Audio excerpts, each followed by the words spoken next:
ஓம் நம சிவாய. திருச்சிற்றம்பலம்.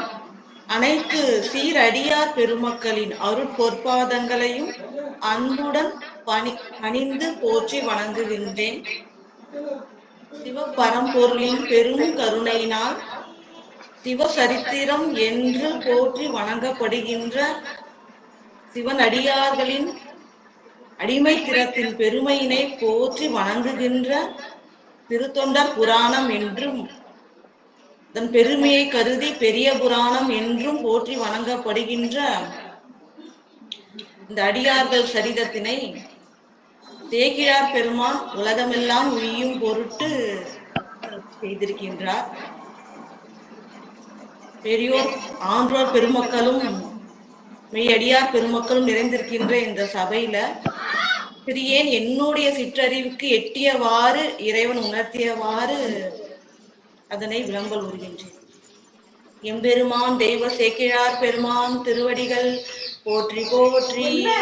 எம்பெருமான் திருநீலகண்ட நாயனார் பெருமான் திருவடிகள் போற்றி போற்றி.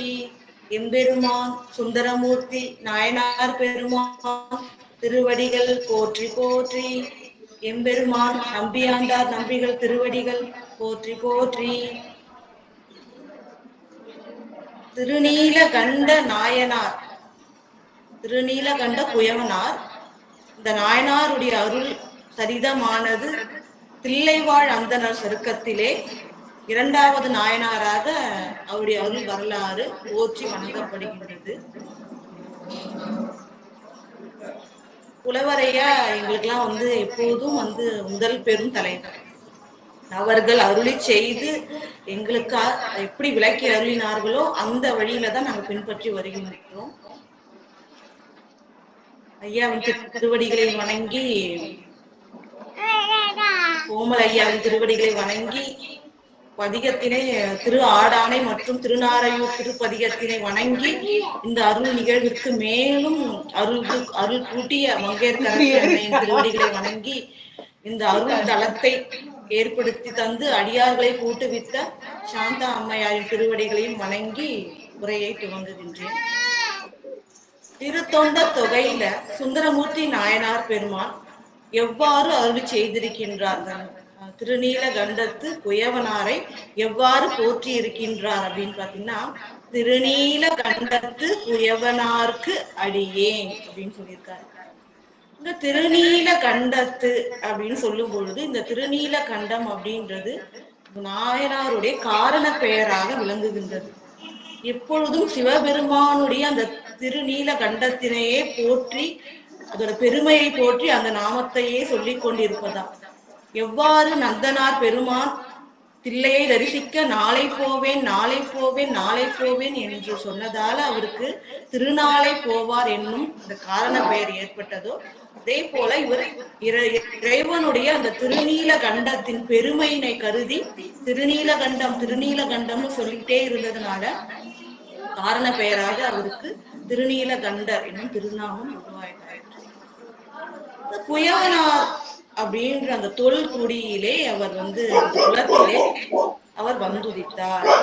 அதனால திருநீலகண்ட என்னும் காரண பெயர் கொண்ட இந்த வேட்கோவர் எனப்படுகின்ற அந்த குயவனார் குலத்திலே வந்துதித்த திரு அடியாருக்கு அடியேன், அந்த அடியாராகிய தொண்டருக்கு நான் அடியேன் அப்படின்ட்டு சுந்தரமூர்த்தி நாயனார் பெருமான் திருத்தொண்ட தொகையிலே போற்றி அருளுகின்றார். நம்ம நம்பியாண்டார் நம்பி எவ்வாறு திருநீலகண்ட நாயனார் அவருடைய இந்த அருள் சரிதத்தை எவ்வாறு சுருங்க ஒரு 4 வரியில பெருமையை சொல்லியிருக்காரு அப்படின்னு பாத்தீங்கன்னா, சொல்ல சிவன் திரு ஆணை தன் தூமொழி தோல் நசையை ஒல்லை துறந்து உரு மூத்ததன் பின் உமைக்கோன் அருளால் வில்லை துறை முதலாலோடு இளமை பெற்று இன்பம் மிக்கான் தில்லை திருநீலகண்ட குயவனாம் செய்தவனே.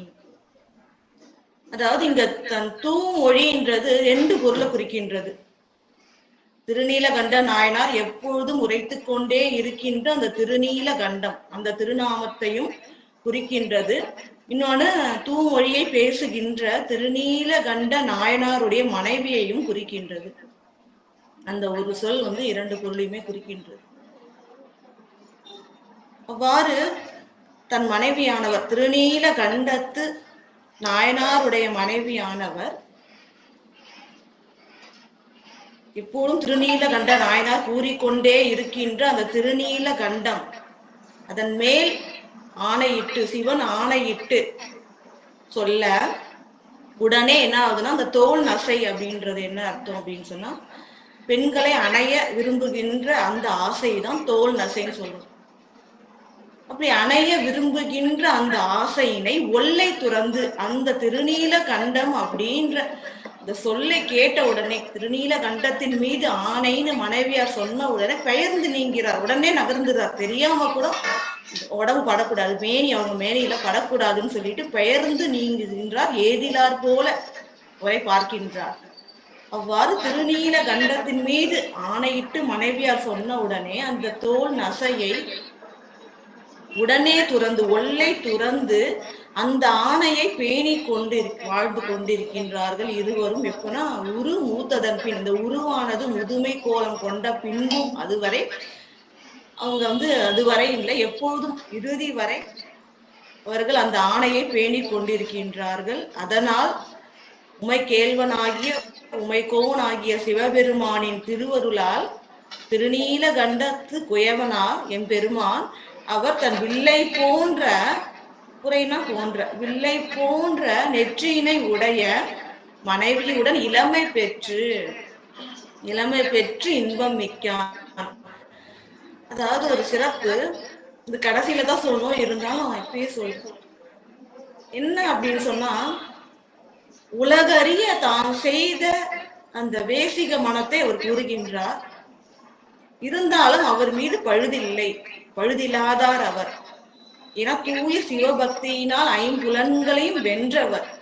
அதனால உலகமறிய இளமை தந்து இறைவனுடைய அருள் திறமையை உலகத்தவர் காணும்படி செய்து அவருடைய பெருமையை இறைவன் விளக்குகின்றார், உயர்த்தி அருளுகின்றார். அதனால அது உலகறிய இன்பம் அந்த இளமை பெற்று இன்பம் மிக்கான் பேரின்பத்தில் திகழ்ந்தார்கள் திருநீல கண்டத்து நாயனாரும் அவரது மனைவியாரும். அப்படி பேரின்பம் பெற்றவர் யாருன்னா, தில்லையிலே திருநீல கண்ட என்னும் காரண பெயர் கொண்ட குயவனார் குலத்திலே தோன்றி பெருந்தவம் உயர்ந்த தவம் செய்தவன் அப்படின்னா, செய்தவனேனா உயர்ந்த தவத்தினை செய்த, உயர்ந்த தவமாவது அதுதான் சிவபெருமான் மீது வைத்த அன்பினால் இந்த சிவ ஆணையை பேணியது.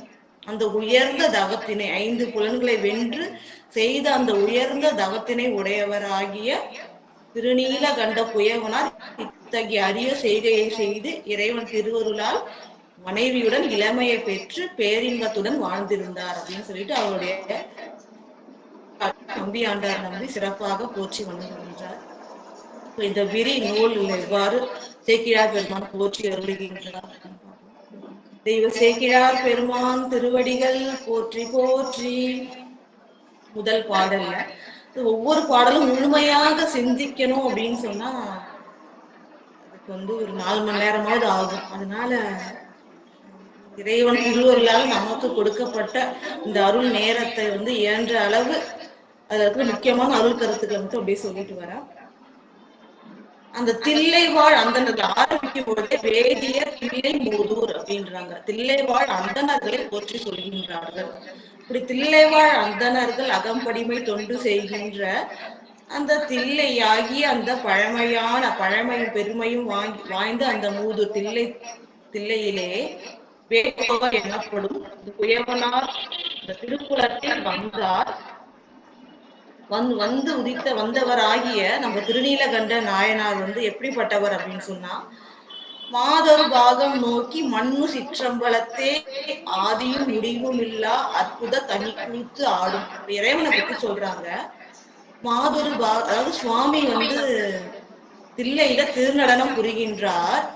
அவர் என்ன பண்றார் அப்படின்னு சொன்னா, மாதுரு பாகம் ஆகிய இடபாகம் நோக்குகின்றார். அவருடைய நோக்கம் இடபாகத்தே இருக்கின்றது. தில்லையில் கூத்தாடுகின்ற சிற்றம்பலமுடையார் திருச்சிற்றம்பலமுடையார் உமையன்னை பாகம் தன்னுடைய நோக்கத்தை வைத்திருக்கின்றார். எதற்காக அப்படின்னு பாத்தீங்கன்னா, உயிர்களுக்கு அருள் செய்ய வேண்டும் என்றால் நமக்கே தெரியும், அடியவர்களுக்கு அருள் செய்யும் பொழுதெல்லாம் இறைவன் ரிஷபாரூடரா உமையன்னையோடு வருவார். உமையன்னை தான் அருள் சக்தி. கருணையினால அருள் புரிவதற்காக உமையன்னையோடு வராரு இல்லையா? இப்போ உயிர்கள் பால் அருள் செய்ய வேண்டும் என்பதற்காக உமையன்னை பால் தன்னுடைய நோக்கத்தை கொண்டிருக்கின்றார் அப்படின்னு சொல்றாங்க. அதாவது என்ன அப்படின்னு பாத்தீங்கன்னா, உயிர்களுக்கு அம்மை வழி அருள் பெறும்படி உமையன்னை வழி அருள் செய்ய வேண்டும். ஏன்னா அந்த குழந்தையே அம்மையப்பான்னு திருஞான சம்பந்த பெருமாள், இந்த 3 வயசு குழந்தை அம்மையப்பான்னு அழும் பொழுது உமையன்னையை விட்டுதான் என்ன பண்றார் சுவாமி, இந்த உன்னுடைய முளைப்பாலை பொன் வல்லத்தில் கறந்து இவனுக்கு ஊட்டுன்னு சொல்றாரு. அப்ப அம்மை வழி உயிர்களுக்கு அருள் செய்ய வேண்டும் அப்படின்ற கருத்தினால இறைவன் அந்த உமையன்னை இருக்கின்ற இடபாகம் நோக்கி இருப்பதாக தில்லையில் கூத்தாடுகின்ற இந்த நிறுத்தனார் அம்மை பாகம் நோக்கம் கொண்டிருப்பதாக போற்றுகின்றார்கள். அத்தகைய இறைவன் அருள் செய்ய, உயிர்களுக்கு அருள் செய்ய விழைகின்ற இறைவன் எப்போதும் நிலை பெற்றிருக்கின்ற திருச்சிற்றம்பலத்தில் ஆடுகின்றான். அந்த நடனம் எப்படிப்பட்டது? திருநடனம், ஆதியும் அந்தமும் இல்லாத நடனம். அதுவும் அற்புத தனி கூத்து. ஏன் இங்க தனி கூத்துன்னு சொல்றாங்கன்னா, சிவ பரம்பொருளால் மட்டுமே நிகழ்த்தக்கூடிய அந்த அருட்கூத்து, ஐந்தொழிலையும் ஏற்றுகின்ற அந்த பெரும் கருணையினால் ஏற்றுகின்ற தனி கூத்து சிவபெருமாள் மட்டுமே நிகழ்த்த முடியும்ன்றதுனால தனி பெரும் கூத்து அப்படின்றாங்க. அத்தகைய கூத்தினை சிவபெருமான் ஆடுகின்றான்.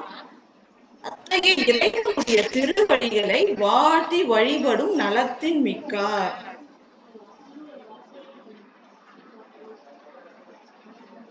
இறைவனுடைய திருவடிகளை வாழ்த்தியும் வணங்குதல் தான் நமக்கு.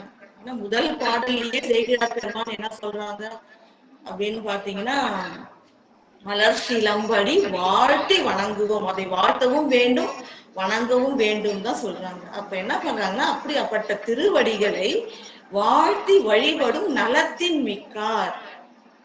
அதாவது நலம் அப்படின்னா வீடு பேறு தருகின்ற நலம்.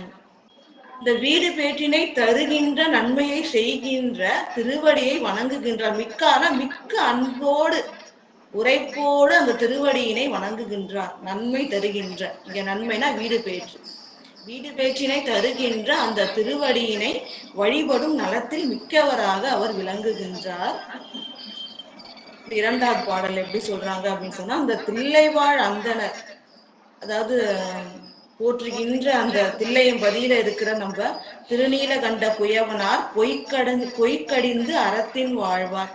எதையெல்லாம் கொல்ல வேண்டுமோ அதை கொண்டு, எதையெல்லாம் தள்ள வேண்டுமோ அதை தள்ளி, அதுதான் பொய்க்கடிந்து அறத்தின் வாழ்வார். சிவ தர்மத்தின் படி வாழ்வார். அதாவது சிவ தொண்டு செய்து தன்னுடைய வாழ்க்கையை நடத்துகின்றார். புனல் சடை முடியினை, அதாவது கங்கையை கடைமிசை கொண்ட சிவபெருமானுடைய அன்பர்களுக்கு ஆன பணி, அதாவது வேண்டுகின்ற பணிகளை எல்லாம் செய்வார். சிவனடியார்களுக்கு என்னென்ன தொழில்கள் செய்ய முடியுமோ அந்த பணிகளை விருப்பத்துடன் செய்கின்ற, விருப்பில் நின்றார்னா விருப்பமுடன் செய்கின்ற அந்த தொழில் தலை நின்றார் அவர். அப்புறம் அந்த வையகமே போற்றுகின்ற மனையறத்தை மனையறத்தில் வாழ்கின்றார். மனையறம் அதோட சிறப்பு என்ன அப்படின்னு பாத்தீங்கன்னா, துறந்தார்க்கும் துவாதவர்களுக்கும் இறந்தார்க்கும் விருந்தினருக்கு இவங்களுக்கெல்லாம் பேணி பாதுகாப்பதுதான். எல்லாம் துறந்தவர்கள் யோகிகள் போன்றவர்களுக்கு அவங்களுக்கெல்லாம் உணவிடுவது. அதுக்கப்புறம் துவாதவர்கள் ரொம்ப வறுமையில இருக்கிறவங்களுக்கு அவங்களுக்காக உதவுவது. தன்னுடைய இல்லத்துக்கு விருந்தினர்களுக்கு விருந்தோம்பல் செய்வது. அப்புறம் இறந்தார்கள் தென்புலத்தார்களுக்கு செய்ய வேண்டி அந்த சடங்குகள் செய்வது. இதுதான் வீடு பேற்றுல இருக்கிறவங்களுடைய தர்மம், அடிப்படை தர்மம். அந்த வையகமே போற்றுகின்ற அந்த மனையறத்தின்படி இவர் வாழ்கின்றவர். ரொம்ப சிறப்பா என்ன சொல்றாங்க அப்படின்னு சொன்னா, சைவமே திருவின் சார்வே பொருள் என சாரும் நீரார். அதாவது இந்த சைவ சமயத்தோடைய அந்த மெய் திரு இருக்கு இல்லையா, அதையே சார்ந்து இருப்பவர். இந்த சைவ சமயத்தோட மெய் திரு என்ன? திருநீரு அணிந்திருத்தல், ருத்ராட்சம் அணிதல், சடைமுடி கொண்டிருத்தல், எல்லாத்துக்கும் விட முக்கியமா சிவ பஞ்சாட்சர மந்திரத்தை தன்னுடைய நாவில் எப்பொழுதும் வைத்திருத்தல். இதுதான் சைவ மெய் திரு.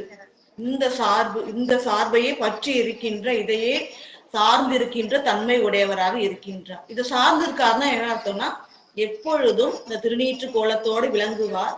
இறைவன் நாமத்தை கூறிக்கொண்டே இருப்பார். அந்த நாமத்தை கூறிக்கொண்டு வருகின்ற அடியவர்களுக்கு ஆன பணிகள் வேண்டுவனவற்றை செய்து அவர்கள் அருளையும் இறைவன் திருவருளையும் பெறுபவராக இவர் வாழ்ந்து வருகின்றார். அடுத்த பாடல்ல பாத்தீங்கன்னா இவருடைய தொழில் இல்லையா, அதாவது அந்த வேட்கோவர் குலத்துல இவர் வந்தார். அதனால மண்ணால் ஆன அந்த பாத்திரங்களை செய்கின்றார். அளவிலா மரபு அப்படின்னா தொன்று தொட்டு ஆதி காலத்துல இருந்து மண்பாண்டங்கள் தான் எல்லாரும் உபயோகப்படுத்திட்டு இருக்கு.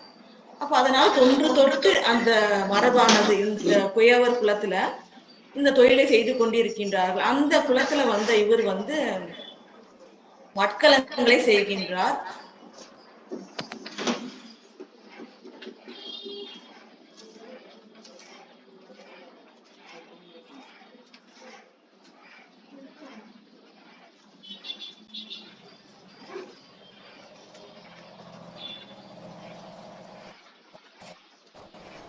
சவுண்ட் கொஞ்சம் சரியா கேட்கலன்னா சொல்லுங்க.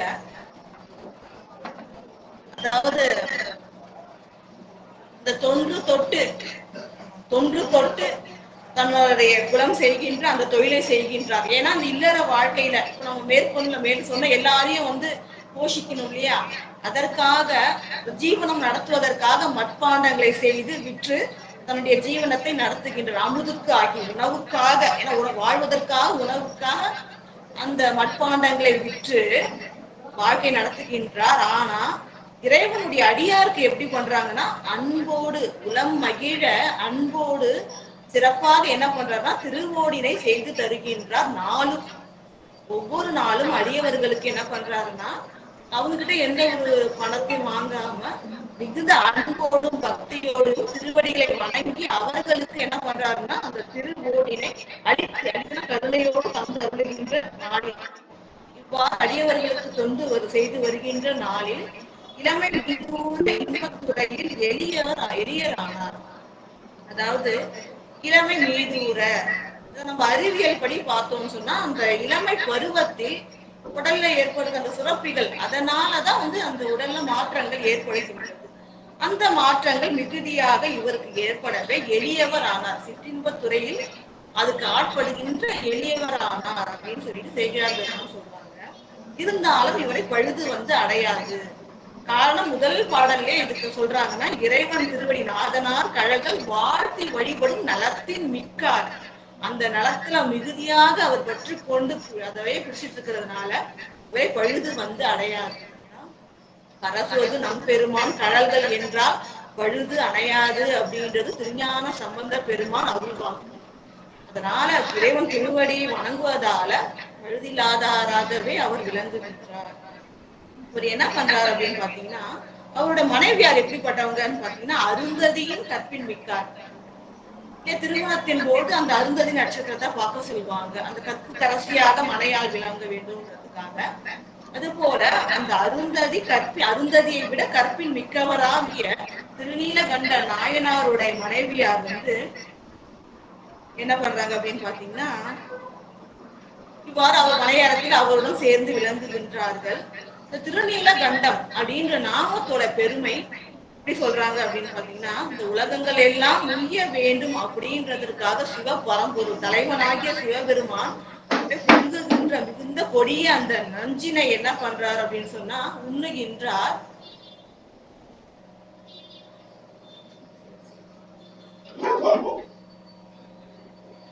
புலவரையா இதுவரையும் கேட்டதே பெரும் பாக்கியம். சிவசிவன் அதாவது இறைவன் இந்த திருநீலகண்டனாக விளங்குகின்றதற்கு ஒரு சிறந்த காரணத்தை சேக்கிழார் பெருமான் சொல்றாங்க. அதாவது என்ன அப்படின்னு பாத்தீங்கன்னா இந்த கொடிய நஞ்சு இருக்கு இல்லையா, அதை சுவாமி உண்கின்றாரா. அப்போ உண்ணும் போது என்ன ஆகுதுன்னா சிவனடியார் பெருமக்கள் இறைவன் மீது வைத்திருக்கின்ற அன்பும் பக்தியுமே அந்த ஆழகால நஞ்சானது இறைவனுக்கு இடையூறு செய்யாதபடி தடுத்ததான். இவ்வளவு சிறப்பு பாருங்க. அடியார்கள் செய்த தவம் அப்படி கொடிய நஞ்சினை சுவாமி உண்ண யாம் செய் தவம் நின்று தடுத்தது. அந்த தவமானது தடுத்து என்ன பண்ணுச்சா சுவாமிக்குள்ளார சென்று அவருக்கு துன்பம் நேராமல் தடுத்தது. அப்ப அடியார்களுடைய பெருமை, அவங்க அன்பின் பெருமையினாலும், அது மட்டும் இல்லாம சுவாமி என்ன பண்றாரா, உயிர்களுக்கு எல்லாம் எந்த துன்பம் வந்தாலும் நானே அதை ஏற்றுக்கொள்வேன், உங்களுக்கு கவலை வேண்டாம் அப்படின்றத காட்டுற மாதிரி ஓர் அறிகுறியாகவும் என்ன பண்றாராம், அந்த ஆழகால நஞ்சினை தொண்டையிலேயே அப்படி நிறுத்திடுறார். அதனால அந்த திருநீல அந்த கண்டம் உயிர்களை எல்லாம் காப்பதற்காக சுவாமி நஞ்சு உண்டார்லயே, அவருடைய கருணையை போற்றும் விதமாக, இறைவனுடைய கருணையோட அடையாளம் தான் அந்த திருநீல கண்டம். இந்த நஞ்சு இருக்கிறதுனால அந்த கண்டம் நீல நிறமாக மாறியது. அது அடியார்கள் செய்த தவத்தினால் தான் நஞ்சு உள்ளே செல்லாமல் தடுக்கப்பட்டது. இந்த கண்டமானது அது அடியார்களுடைய தவம் தான் இது தடுக்கப்பட்டதுன்னு காட்டுறது மாதிரி அதை தானே தடுத்து தரித்து கொண்டதா கண்டம். அதனால சிவபெருமானுடைய கண்டத்தை திருநீல கண்டம் என்று சிறப்பிப்பார். எப்படி கடலை, இறைவன் திருவடி கடலை போற்றுகின்றோமோ அதே போல கண்டத்தினை போற்றுகின்றார். அடியவர்களுடைய தவத்தினால் இந்த விஷம் தடுக்கப்பட்டது அப்படின்னு கண்டம் சொல்லுதான். அதுக்காக என்ன பண்ணுதான், அது உலகத்துக்கு உணர்த்தும்படி அந்த விஷத்தினை உள்ளே செல்ல விடாமல் தானே தரித்து கொண்டது. வீரர்கள் பால் உள்ள கருணையையும் அது காட்டுவதால் அது திருநீல கண்டம் திருநீல கண்டம் அந்த நாமத்தை எப்போதும் சொல்லிக் கொண்டே இருக்கின்றார். அவர் அந்த இளமை மீதுர அந்த துறை எளிய சிற்றின்பு துறையில எளியவரானா, அதனால ஒரு பரத்தையின் பால் சென்று வருகின்றார் தன்னுடைய மனைவி. வீட்டுக்கு வந்ததனே மனைவியார் அந்த ஒழுக்கம் தவறாத உயர்ந்த நல்ல குணமுடைய குலத்தில் வந்தவர். அவர்களுக்கு தெரிஞ்ச உடனே மனம் வருந்துகின்றார்கள். அதனால ஊடல் கொள்கின்றார், கணவர்கள் ஊடல் கொள்கின்றார். இந்த ஊடலை காட்டும் விதமாக என்ன பண்றாங்கன்னா, மனை வாழ்க்கைக்குரிய எல்லா செயல்களும் செய்கின்றார். கணவனுக்கு வேண்டிய எல்லா மணிவிடைகளையும் முதல்ல சொன்ன மாதிரி தன் வீட்டுக்கு வருகின்ற யாசகர்கள், விருந்தினர்கள், உற்றார் உறவினர் அவர்களுக்கு விருந்தோம்பல் செய்வது, பாதுகாப்பது, நன்றாக தேவைக்குரிய பணிகளை செய்வது, இது எல்லாமே செய்யறாங்க. ஆனா என்ன செய்யறாங்கன்னா, உடன் உறைவு இசையார், நெய்யூறு புணர்ச்சிக்கு மட்டும் இசையவில்லை. கணவனா பரத்தையின் பால் சென்றதால அதன் காரணமாக என்ன பண்றாருன்னா, எல்லா பணிகளும் செய்து அந்த உடன் உறைவுக்கு மட்டும் இசையாமல் அனுமதிக்காமல் மனைவியாய் வாழ்கின்றார். ஏன்னா எப்படிப்பட்டவங்கன்னா, ஒழுக்கத்திலும் சிறந்தவர்கள். அது மட்டும் இல்லாம அவங்க திருவு எப்படிப்பட்ட பெருமைக்குரியவர்கள்னா, தேன் நிறைந்து அந்த செந்தாமரை மீது இருக்கின்ற மகாலட்சுமின்னு சொல்லுவாங்க, திருவாகிய மகாலட்சுமி. அந்த மகாலட்சுமியை விட அழகான திருவுருவம் கொண்டவர். அத்தகைய அந்த அன்னை திரு கூறப்படுகின்ற மகாலட்சுமியை விட அழகும் திருவும் வாய்ந்தவர்களாகிய மனைவியார் தன் கணவரோட இவ்வாறு ஒரு ஊடல் கொண்டிருக்கின்றார். இந்த ஊடலை தீர்ப்பதற்காக, மனைவியாருடைய ஊடலை தீர்ப்பதற்காக அன்பனார் முன் சென்று அவர் சமாதான மொழிகள் சொல்கின்றார். அந்த பெண், அவரோட மனைவியார் எப்படிப்பட்ட அந்த பெருமையை எப்படி சொல்றாங்க அப்படின்னு சொன்னா, அவர்களுடைய அதாவது நிறைய அணிகலன் அணிந்திருக்கின்றார்களாம். அந்த அணிகலன் எல்லாம் நமக்கு என்ன, பொதுவாக பெண்கள் அழகை சேர்ப்பதற்காக, கூட்டுவதற்காக அணிகலன்கள் அணிவார்கள். ஆனா அந்த அணிகலன்கள்லாம் அவருடைய அழகுக்கு முன்பாக தோற்று விடுகின்றது. தயங்குதல்னா தோற்று விடுதல், புலிவேணு போகின்றன. அத்தகைய இயற்கை அழகு கொண்டவர்களாக விளங்குகின்றார்கள். இளமையும் மென்மையும் கொடி போன்ற சாயலும், அதுவும் மின்னுகின்ற பொன்கொடி போல அழகிய சாயல் உடையவராக விளங்குகின்ற மனைவியார் உள்ள ஊடலை தீர்ப்பதற்காக அருள் செய்கின்றார். அருகில் சென்று தீண்ட செல்லும் பொழுது அவரு வாசகத்தை சொல்றார். என்ன சொல்றாருன்னா, தீண்டுவீர் ஆயின் எம்மை திருநீல கண்டம் என்றார்.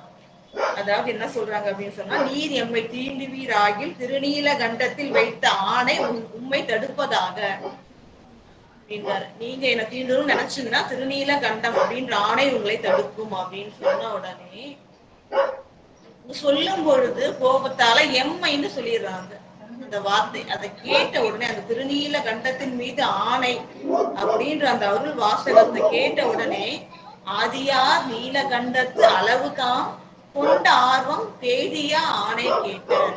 அதாவது சிவன் பரம்பொருள் அவர் மேல வச்ச பக்தியினால அந்த ஆணையை அவர் மீற மாட்டார். காரணம் என்னன்னா, சிவபெருமான் மீது வைத்திருக்கின்ற பக்தி அத்தகையது. அந்த பக்தியோட உரைப்பு, இந்த வீரத்தன்மை, இதுதான் வீரம்னு சொல்லுவோம். வீரம் அப்படின்றது கொண்ட பக்தியில் உரைப்புடன் இருப்பது, செம்மையாக நிற்பதை வீரம்னு சொல்லுவோம். அப்ப பேடிய ஆணை கேட்ட அந்த ஆணையிலிருந்து பேடித்தன, அதாவது மாறுபடல. காரணம் என்னன்னா, ஆதியா நீலகண்டத்து அளவுதான் தாம் கொண்ட ஆர்வம். அந்த ஆர்வத்தால, அந்த பக்தியினால அந்த ஆணையிலிருந்து அவர் பிறழவில்லை. அவர் சொன்னபடியே என்ன பண்றாருன்னா, உடனே என்னன்னா பெரியவர் பெயர்ந்து நீங்கி, ஏன்னா செயலால அவர் அந்த முடிவு எடுக்கிறாரு, அதனால பெரியவர்னு அவரை போற்றுகிறாங்க. பெரியவர் பெயர்ந்து நீங்கி தப்பித்தவரைக்கும் மேல பற்றக்கூடாது அப்படின்னு சொல்லிட்டு என்ன பண்ணிடுறாங்க, அவர் அருகில் போனவர், மனைவியார் அருகில் போனவர் பெயர்ந்து நீங்கி ஏதிலார் போல நோக்கி யாரோ போல பாக்குறாரு. ஏன்னா அவர்களுக்கும் இவங்களுக்கும் இல்ல அந்த உடல் ரீதியான சம்பந்தம் முடிந்து விட்டது. அது எம்மை என்று அதனால் அது மட்டும் இல்லாம இவங்க என்ன சொன்னாங்கன்னா, தீண்டுவீர் ஆயின் எம்மை திருநீல கண்டம் அப்படின்னா, எம்மைன்னு சொன்னதுனால, எம்மைனா எல்லா பெண்களையும் குறிக்கும். அதனால எம்மை என்று அதனால் மற்றை மாதரா தமையும் என்ற மனத்திலும் தீண்டேன். அதாவது தீண்டுவீர் ஆகியன்னு சொல்றாங்க. தீண்டுதல் அப்படின்னா ரெண்டு வகையால செய்ய முடியும், ஒண்ணு உடலால, இன்னொன்னு மனதால. சிவ பக்தியின் மீது எவ்வளவு உரைப்பு, திருநீல கண்டத்தின் மீது அவ்வளவு பக்தி இருக்கிறதுனால தீண்டக்கூடாது சிவபெருமான் மீது ஆணையிட்டதால, திரு நீலகண்டத்தின் மீது ஆணையிட்டதால உடலால் மட்டுமல்ல மனதாலும் தீண்டேன் பெண்ணை. பெண்களை எம்மைன்னு சொல்லதால எந்த பெண்ணையுமே நீ உட்பட எந்த பெண்ணையும் என்ன பண்றாங்க, மனதாலும், உடலால் மட்டும் இல்ல மனதாலும் தீண்டேன் என்றார். இவரு என்ன பண்றாரு, அந்த சத்தியத்தை கேட்டு தன்னுடைய பிரமாணத்தை கூறுகின்றார். மனைவியார், அந்த கற்பில் சிறந்த மனைவியார். அதனால பாருங்க, இவர் செய்த தவறுக்கான தண்டனையாக பிரிந்திருக்கின்றார். ஆனாலும் அந்த வாழ்க்கையில் தேவையான மற்ற பணிகளை செய்கின்றார். அதனாலதான் கற்புடைய மனைவியாரும் அந்த கணவனாருக்கு ஆன தேவையான எல்லா பணிகளும் பொறுப்பு அழகாக செய்கின்றார். ஆனா மெய்முறாமல் நம்ம தொடாமையே தீண்டாமலே என்ன பண்றாரு, குடும்பத்திற்கு பொருத்தமான எல்லா செயல்களையும் செய்து வருகின்றார். அவர்கள் வீட்டை விட்டு வெளியே செல்லல. ஏன்னா போனா எல்லா இடத்துலையும் தெரிஞ்சிடும், தொடாம இருக்கிறது தெரிஞ்சிடும். இப்ப இந்த அவர்கள் சிவபெருமானின் ஆணையை பேணி காப்பதை யாருக்குமே சொல்லல. நம்ம இருவருக்குள்ளார் மட்டுமே வைத்துக் கொண்டு அந்த ஆணையை உயிருக்கு மேலாக போற்றுகின்றார்கள். அங்க இருவரும் வெவ்வேறு துருவங்கள் கூட ஒரே வீட்டில் இருக்காங்க. அற்புறு புணர்ச்சினா அன்புறு புணர்ச்சி இல்லாமல், அன்பினால் ஏற்படுகின்ற அந்த புணர்ச்சி இல்லாமல் வெவ்வேறாக ஒரே வீட்டில் தங்கி வாழ்கின்றார்கள். அறியாமை, மற்றவர்கள் அறியாத வண்ணம் இவ்வாறு வாழ்கின்றார்கள். இவ்வாறு இளமை பருவம், ஏன்னா நம்ம பார்த்தோம் இளமை பருவத்துல அந்த சுரப்பிகள் சுரக்கிறதுனால இயல்பான அந்த வயதுக்கே உரிய அந்த மாற்றங்கள் ஏற்படும். அதனாலதான் ஒரு இன்பத்துறையில் எளியரானார் சொல்லுவோம். இப்ப அந்த அவங்களாம் வந்து அவங்களோட அழகெல்லாம் சொல்லுவோம். அப்ப இளமை பருவத்துல இருக்கிறாங்க. இந்த ஆணையை வந்து அவங்க மேற்கொள்ளும் பொழுது அந்த ஆணையை பேணி வருகின்றார்கள். பாத்தீங்கன்னா இளமையில் மிக்கு உள்ளார்கள், மிகுதியான இளமை செறிவு உடைய அவர்கள் இருவரும் அவர்கள் இரவுக்கு மட்டுமே தெரிய நின்ற இந்த ஆணையை பேணி கொண்டு, அது எப்படிப்பட்டது, அளவில் சீர் ஆணையம், எல்லையில்லாத பெருமைகளை உடைய இந்த ஆணையினை பற்றி கொண்டு ஆண்டுகள் பல ஆண்டுகள் செல்லவும் அந்த சத்தியத்திலே அந்த ஆணையினை விடாது பேணுகின்றார்கள். அந்த வளங்கள் இளமையும் நீங்கி இந்த வடிவத்தில் மூப்பு வந்து பொருந்துகின்றது. இந்த இளமையை பற்றி சொல்லும் பொழுது சிறப்பா சொல்றாங்க, வளம் கொண்டதாக மலினா நிறைந்த இளமை வந்து நிறைய வளங்கள் நிறைந்ததா இருக்கு. அந்த உடல் அழகு அது மட்டும் இல்லாம இந்த கரணங்கள் சொல்றோம் இல்லையா, அந்த உட்கரணங்கள், அந்த புற கரணங்கள், இதெல்லாம் இளமையில பலமுடையதாக இருக்கும். அப்புறம் செயலும் இல்லையா, நமக்கு அந்த ஆற்றல் அதிகமா இருக்கும். அந்த செயல்களாக உடல் அளவிலும் உட்கரணங்கள் புற கரணங்கள்லாம் வளமிக்கதாக விளங்கும். அந்த இளமை பருவம், இந்த இளமை பருவம் வளம் கொண்டதாக விளங்கிய எல்லா அந்த பருவமானது நீங்கி உடலிலே மூப்பு வந்து அடைந்தது. அந்த மூப்பு எந்த அவதினா தளர்வோடு உடம்பானது சாய்ந்து விட்டதாம். நேரா நிற்க முடியாத கூட அளவுக்கு உடம்பு தளர்வு கொண்டு சாய்ந்தது. அந்த அளவுக்கு மூப்பானது அவர்களை வந்து அடைந்தது. பல ஆண்டுகளுக்கு சென்றதால இருந்தாலும் சிவபெருமான் மீது தம்பிரான தனக்கு மேல் தலைவர் இல்லாதவராக விளங்குகின்ற சிவபரம்பொருள் வைத்த அவர் மீது வைத்த அந்த அன்பின் திறமானது சாயவில்லையா. நம்முடைய உடலே சார்ந்தாலும் சாதாரணமா இருக்கும். அதுவே வந்து ஒரு நிலை இல்லாமல் சாய்ந்தாலும் உள்ளத்தில் உயிரில் பற்றி இருக்கின்ற சிவபக்தி சாயாமல் உறுதியுடன் வாழ்ந்து வந்தார்கள் இருவரும். இப்படி இன்னெறி இந்த சிவபக்தியிலே அந்த ஆணையை மறுக்காமல் பேணிக்கொண்டு வருகின்ற நாளிலே சிவபெருமான் வருகின்றார். தொண்டரை விளக்கம் காண, தொண்டருடைய பெருமையை உலகம் போற்றி வணங்கி உய்ய வேண்டும் என்ற கருத்தினால் காரணத்தினால் வருகின்றார். எப்படிப்பட்ட சுவாமி அப்படின்னு சொன்னா, எப்படி ஒரு செடி வளர்ந்து கிளைகள்லாம் பரப்பி இருக்குமோ, அது போல நெருப்பானது எவ்வாறு கிளைகள் பரப்பி இருக்குமோ அது போல சுவாமியோட திருமுடி வந்து என்ன இருக்கும், நெருப்பு அப்படியே கிளையா படர்ந்தது போல இருக்கு. செடி வளர்ந்து கிளைகளை பரப்பியது போல எரியானது தளிர்த்து வளர்ந்து இருக்கிறது போல மின்னுகின்ற இந்த செஞ்சடையினை உடைய சிவ பரம்பொருள் மின்னொளி சடையோன் என்ன பண்றாருன்னா, தொண்டருடைய பெருமையை உலகத்துக்கு உணர்த்த வேண்டும் என்பதற்காக ரொம்ப முக்கியம். நன்னெறி இதுவாம் என்று ஞாலத்தார் விரும்பி உய்யும் அந்நெறி காட்டும் ஆற்றால் அருள்சிவ யோகியர். அதாவது ஒரு மிகப்பெரிய உண்மை, ஒரு சூட்சும ரகசியத்தை இந்த வரலாற்றுல சொல்றாரு. என்ன வரலாறு அப்படின்னு சொன்னா, நன்னெறி இதுவாம் என்று ஞாலத்தார் விரும்பி உய்யும். நன்னெறி ஒரு நன்னெறியை காட்டுவதற்காக சுவாமி வராராம். அதை உலகத்தவர் உயிர்ந்து அந்த நெறியை பின்பற்றணும், அந்த நெறியை காட்டுவதற்காக தானே வருவார். அந்நெறி காட்டு மாற்றால் ஒரு வழி இருக்கு, அந்த வழியை பின்பற்றினா உலகிற்கு நன்மை. அந்த வழி என்னன்னு காட்டுறதுக்காக சுவாமியே இறங்கி சிவயோகியார் போல வராரு. அந்த நெறி ஒண்ணும் இல்லைங்க. அதாவது உலக பற்றுக்கள் நிறைய நமக்கு இருக்கும், கண்டிப்பா இருக்கும் உயிர்களுக்கு எல்லாருக்குமே. அந்த பற்றுக்கள் யாவையும் விட ஒருபடி மேலாக சிவப்பற்றினை கொண்டிருக்க வேண்டும். சிவபெருமான் மீது அன்பும் பக்தியும் கொண்டிருக்க வேண்டும்.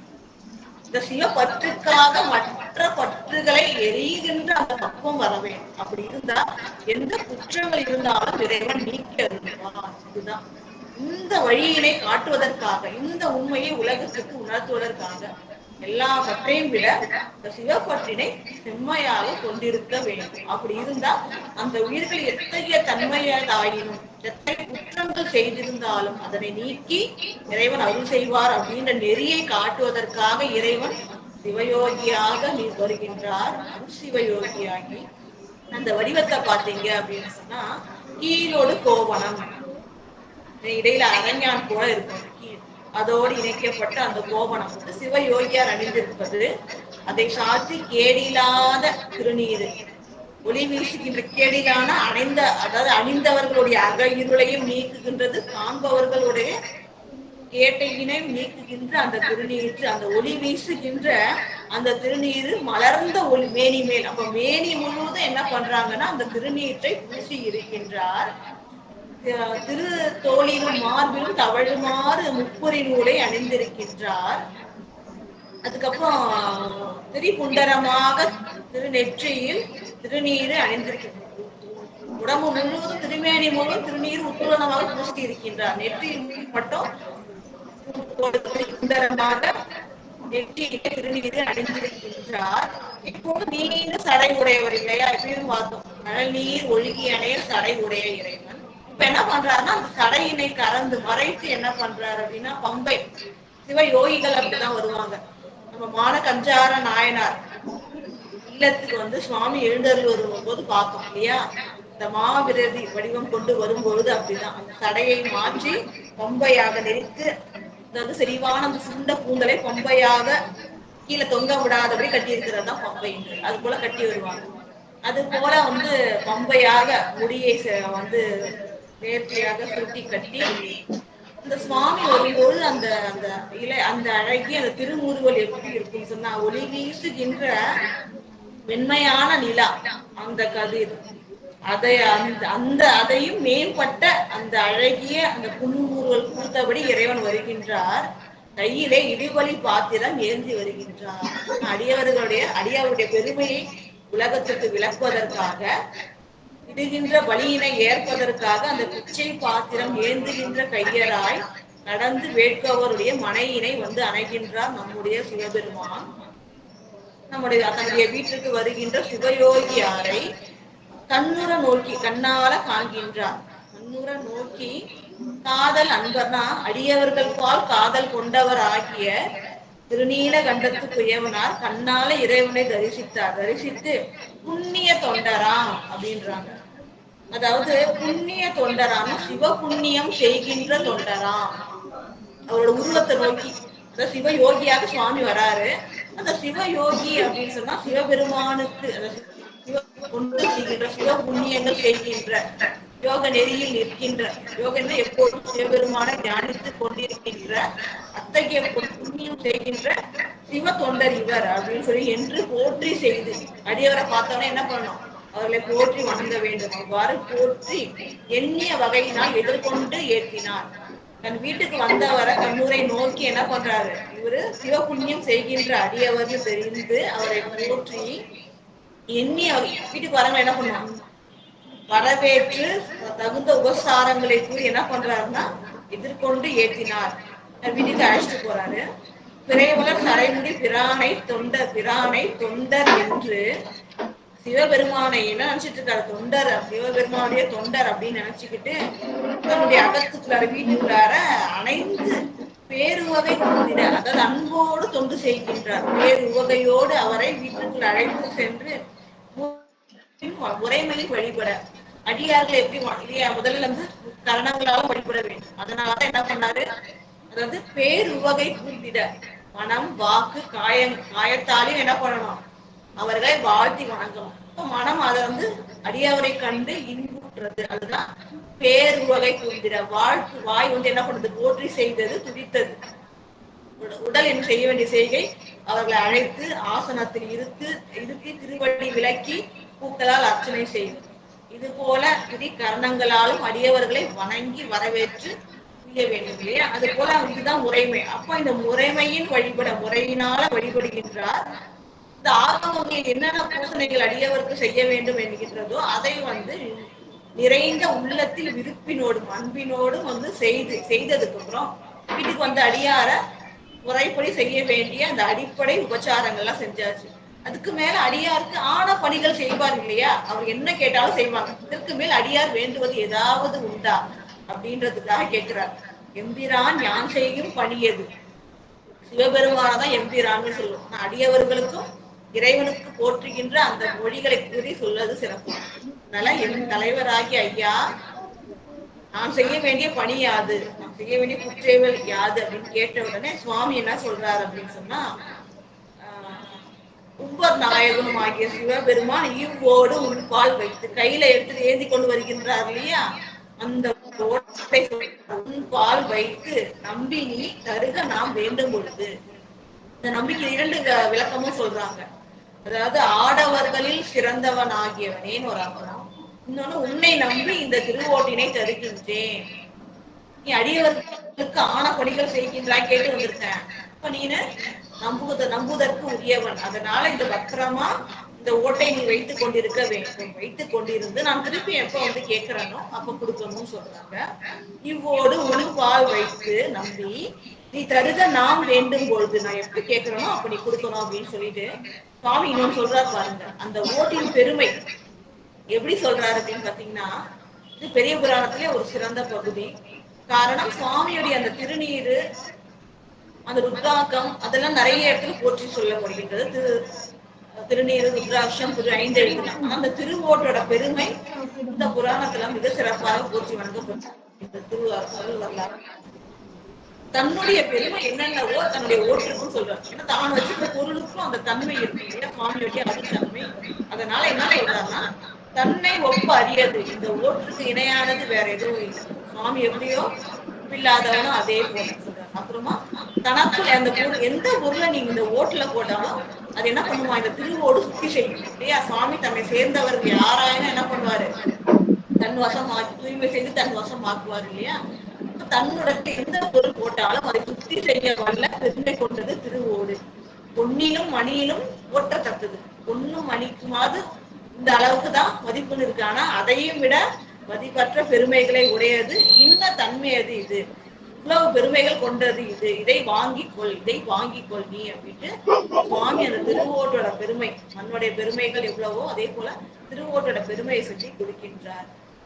அந்த வேட்கோவர் ஆகிய திருநீல கண்ட நாயனார் பெருமானும் வணங்கி இறைவன் தந்தருளிய அடியார் பெருமக்கள் எது கொடுத்தாலும் வணங்கிதான் வாங்கிக்கணும். வணங்கி அதை வாங்கி கொண்டு தன்னுடைய மனையிலே காவல் கொண்ட பத்திரமா இருக்கணும்னா ஒரு பெட்டியிலையோ பீரோலையோ வைப்போம் இல்லையா, அது போல காவல் மிகுந்த வேற யாரும் வந்து அடையாத ஒரு காவல் மிகுந்த தன்னுடைய வீட்டிலே பாதுகாப்பான இடத்துல பத்திரமா வச்சுட்டு அதற்கப்புறம் இறைவன் கிட்ட வராரு. வந்துட்டு மறைவர் ஆகி வந்த அருள் நித்தனார் நீங்கிற.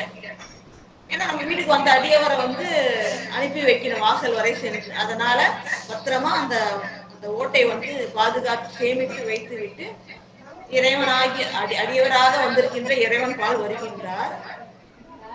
சுவாமி சொல்லும்போது அருள் நித்தனார், அதாவது நித்திய பொருளாய் இருக்கின்ற எப்போதும் அருளை செய்கின்ற சிவபெருமான் நீங்கிறார். நீங்கின உடனே இவர் என்ன பண்றாருன்னா அவருடைய வாசல் வரையும் போய் அவரை வந்து வழி அனுப்பி விட்டு அவரை வணங்கி கொண்டு இவர் வராரு.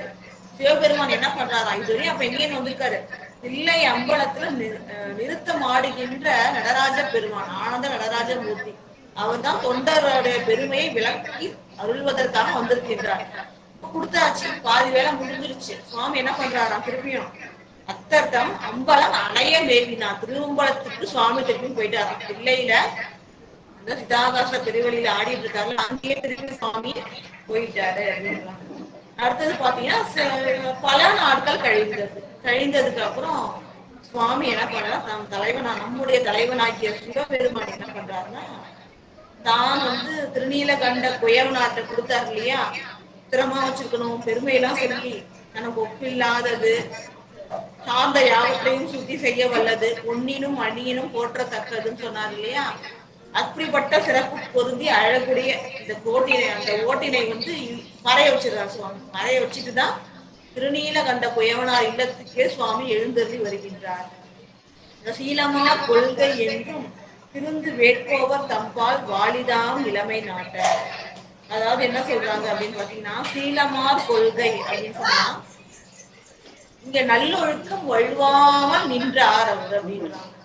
ஆச்சரியமா இருக்கும். மரத்தை பால் சென்று வந்தார், ஆனா சீலமார் கொள்கை என்றும் இவர் என்ன நல்லொழுக்கத்தில் தலை நின்றார், அதை விட்டு வழுவாமல் இருந்தார்னா சிவபக்தியினால செய்த சிவன் மேல் செய்த ஆணையை நீங்காது இருத்தல், இத்தகைய அன்பும் பக்தியும் கொண்டார் இல்லையா, அதுதான் நல்லொழுக்கம். அந்த நல்லொழுக்கத்திலிருந்து தவறாமல் இருந்த சீலமார் கொள்கை, சீலம் நிறைந்த கொள்கை ஆகிய சிவபக்தியிலிருந்து பிறழாத வழுவாத தன்மை உடைய திருந்து வேட்கோவர், திருந்தல்னா வழுவாத தன்மை உடைய வேட்பவர் ஆகிய திருநீலகண்டத்து குயவ நாயனாருடைய வாலிதாம் நிலைமை காட்ட. அந்த நல்லொழுக்கத்திலிருந்து தவறாத நிலைமை எந்த சூழ்நிலையிலும் தவற மாட்டார். ஒரு வழக்கே வந்துருச்சு, ஒவ்வொருவரைய உலகறிய தன்னுடைய தவறை சொல்லாம சொல்லி தனக்கு அவப்பெயர் ஏற்பட்டாலும் பரவாயில்ல, ஆனா சிவபெருமான் மீது திருநீலகண்டத்தின் மீது வைத்த ஆணையை மீறக்கூடாதுன்னு அவரு இந்த சத்தியத்தை காட்டுகின்றார். அதனால்தான் ஒப்பில்லாத பேரு இறைவன் தருகின்றார், உலகம் எல்லாம் போற்ற இந்த இளமையினை தருகின்றார். வாலிதான் இளமை, சிவபக்தியிலிருந்து வலுவாதிருக்கின்ற நிலைமை, அதுல வாலிதான் நிலைமைன்னு அதுல அவ்வளவு உறுதி இருக்கின்றார், உறுதியோட இருக்கார். அந்த நிலைமையை உலகத்தவருக்கு காட்டுவதற்காக சுவாமி எழுந்திருக்கின்றார். முன்பு போல மனையிலே வந்து சுவாமி புகுகின்றார். புகுந்து வந்த பின் தொண்டனாரும் எதிர் வழிபாடு செய்து சுவாமி வராங்க. வந்த பின் தொண்டனார் என்ன பண்றாரு, அடியவர் தன் வீட்டுக்கு எழுந்தறி வரும்போது எதிர்கொண்டு வணங்கி வழிபாடு செய்து சிந்தை செய்து அருளிற்று எங்கள் செய்தோம். அதாவது உங்கள் சிந்தையில் எங்களை வச்சு நீங்க வந்து இந்த வீட்டுக்கு வந்தது எங்களுடைய தவம். ஏன் உண்மையிலே தவத்தோட பயனாலதான் சுவாமி வந்து அருள் செய்ய போகின்றார். இயல்பா சொல்றாரு அவரு, நாங்கள் வந்து சிந்தையில் எங்களை வைத்து நீங்க வீட்டுக்கு எழுந்தறியது மிகப்பெரிய தவம் அப்படின்னு சொல்ல சுவாமி என்ன பண்றாரு, நாம் முந்தைய நாள் முன்பால் வைத்த அந்த மொழியொலி விளங்கும் ஒரு சிறந்த ஒளிக்குரிய தனக்கு ஒப்பில்லாத சிறந்ததாகி அந்த ஓட்டினை தந்து நிற்கும். இந்த முதல்ல எனக்கு கொடு அப்படின்னு சொல்லிட்டு சுவாமி சொல்றாரு. எப்படிப்பட்ட சுவாமினா, எல்லாம் தான் வைத்து வாங்க வரலாம். இந்த எல்லா உலகங்களையும், உலகத்தில் உள்ள உயிர்களையும் படைத்தும் காத்தும் கறந்தும் விளையாடுவாங்க இல்லையா, எல்லாவற்றையும் வைத்து அப்புறம் வாங்கவும் வல்லான் அவன் தான். இப்போ உலகங்களை எல்லாம் உயிர்களை எல்லாம் படைப்பவன் ஒரு ஓட்டை வச்சுட்டு இருக்க மாட்டானா? இவ்வளவு சிறப்பு பாருங்க. அதை சொல்றீங்க. உயிர்களை எல்லாமே விளையாடல் போல திருவிளையாடல், ஒரு சாதாரண விளையாடல் போல உலகங்களை எல்லாம் படைத்தும் காத்தும் கறந்தும் விளையாடும் சிவ பரம்பொருள் ஓட்ட வச்சு இடத்துல எடுக்க முடியாதா? அடியாரோட பெருமை, அடியாரோட பெருமையை உலகத்தை உணர்த்துவதற்காக வைத்த பொருளை வாங்கி விட்டான், எடுத்து விட்டான். அப்படிப்பட்ட இறைவன் முதல்ல என்னுடைய ஓட்டை கொண்டு வா அப்படின்னு சொல்றாரு என்று அவர் விரைந்து கூற, அதாவது அவசரமா போகும் போல உடனே ஓட்ட கொண்டு வான்னு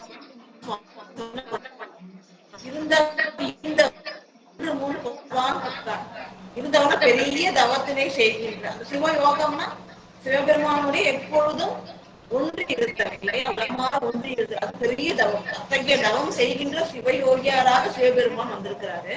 அவர் தந்த ஓடை சென்று எடுக்கிற அப்படின்னு சொல்லிட்டு உள்ளார போறாரு. ஆனா அந்த இடத்துல இல்ல, கண்டில பார்க்க முடியல. திகைத்து நோக்கி உடனே அதிர்ச்சி ஆயிடுச்சு. அங்க பக்கத்துல இருக்கிறவங்க எல்லாரும், மனைவியா சுற்றத்தார் எல்லாரும் கேக்குறாங்க. தம்மை கேட்டார், தேடியும் தேடி பாக்குறாரு. அந்த இடத்துல இல்ல அப்படின்னு சொன்ன உடனே நம்மளே என்ன பண்ணுவோம்? எப்பவுமே வைக்கிறாங்க, பக்கத்துல இருக்கிறதெல்லாம் தேடும். இது முழுவதும் எங்கும் தேடுகின்றார், தேடியும் காணார். மாயை ஒன்று அங்கும் அறிந்திலர். இறைவன் செய்த மாயை இல்லையா? ஏன்னா மாயாதீன மகேசன், மாயங்களுக்கு அப்பாற்பட்டவன். வந்து இறைவன் செய்தவர்களே மாயை இவர் அறிந்து கொள்ளவில்லை. அதனால என்ன பண்றாருன்னா, அதை தெரிஞ்சுக்காதவர்கள் உரைப்பதை ஒன்றும் என்று என்ன சொல்றதே தெரியாம அப்படியே நிற்கிறார், வீட்டுக்குள்ளாரே நிற்கிறாரு. சுவாமி அப்படி என்ன சொல்றாரு பாத்தீங்கன்னா, மறையவன் வேதம் ஓதுகின்றவர் போல வந்த மலைமகள் கேள்வன் ஆகிய சிவபெருமான் என்ன சொல்றாருன்னா, வாசல்ல நிக்கிறாரு. உள்ளார வந்து திருநீல கண்டத்து போயவனா தேடி கிடைக்கிறார். அதிர்ச்சியுற்று செய்வதறியாது நிற்கின்றார்.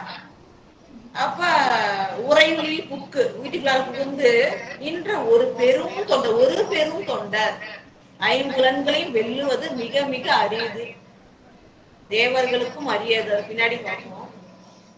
அத்தகைய பக்தியினாலே வென்று, அதனால ஒரு பெரும் இல்லாத பெருமைக்குரிய தொண்டராகிய நம்ம திருநீல கண்டர் உள்ளார இருக்கிற அவரு கேட்கும்படி வெளியில சுவாமி கத்தி சொல்றாங்க. குரலை உயர்த்தி, இறையில் இங்கு எய்த புக்காய் தாழ்த்ததுகேன். இறைனா மிக சிறிய நேரம், இப்ப வந்துடுறேன், இப்ப கொண்டு வந்துடுறேன் அப்படின்னு சொல்லி உள்ளார போனீங்க. இவ்வளவு நேரம் ஏன் வந்து தாழ்த்துகின்ற, ஏன் இவ்வளவு நேரம் கடத்துகின்றாய் சுவாமி கேட்கிறாங்க.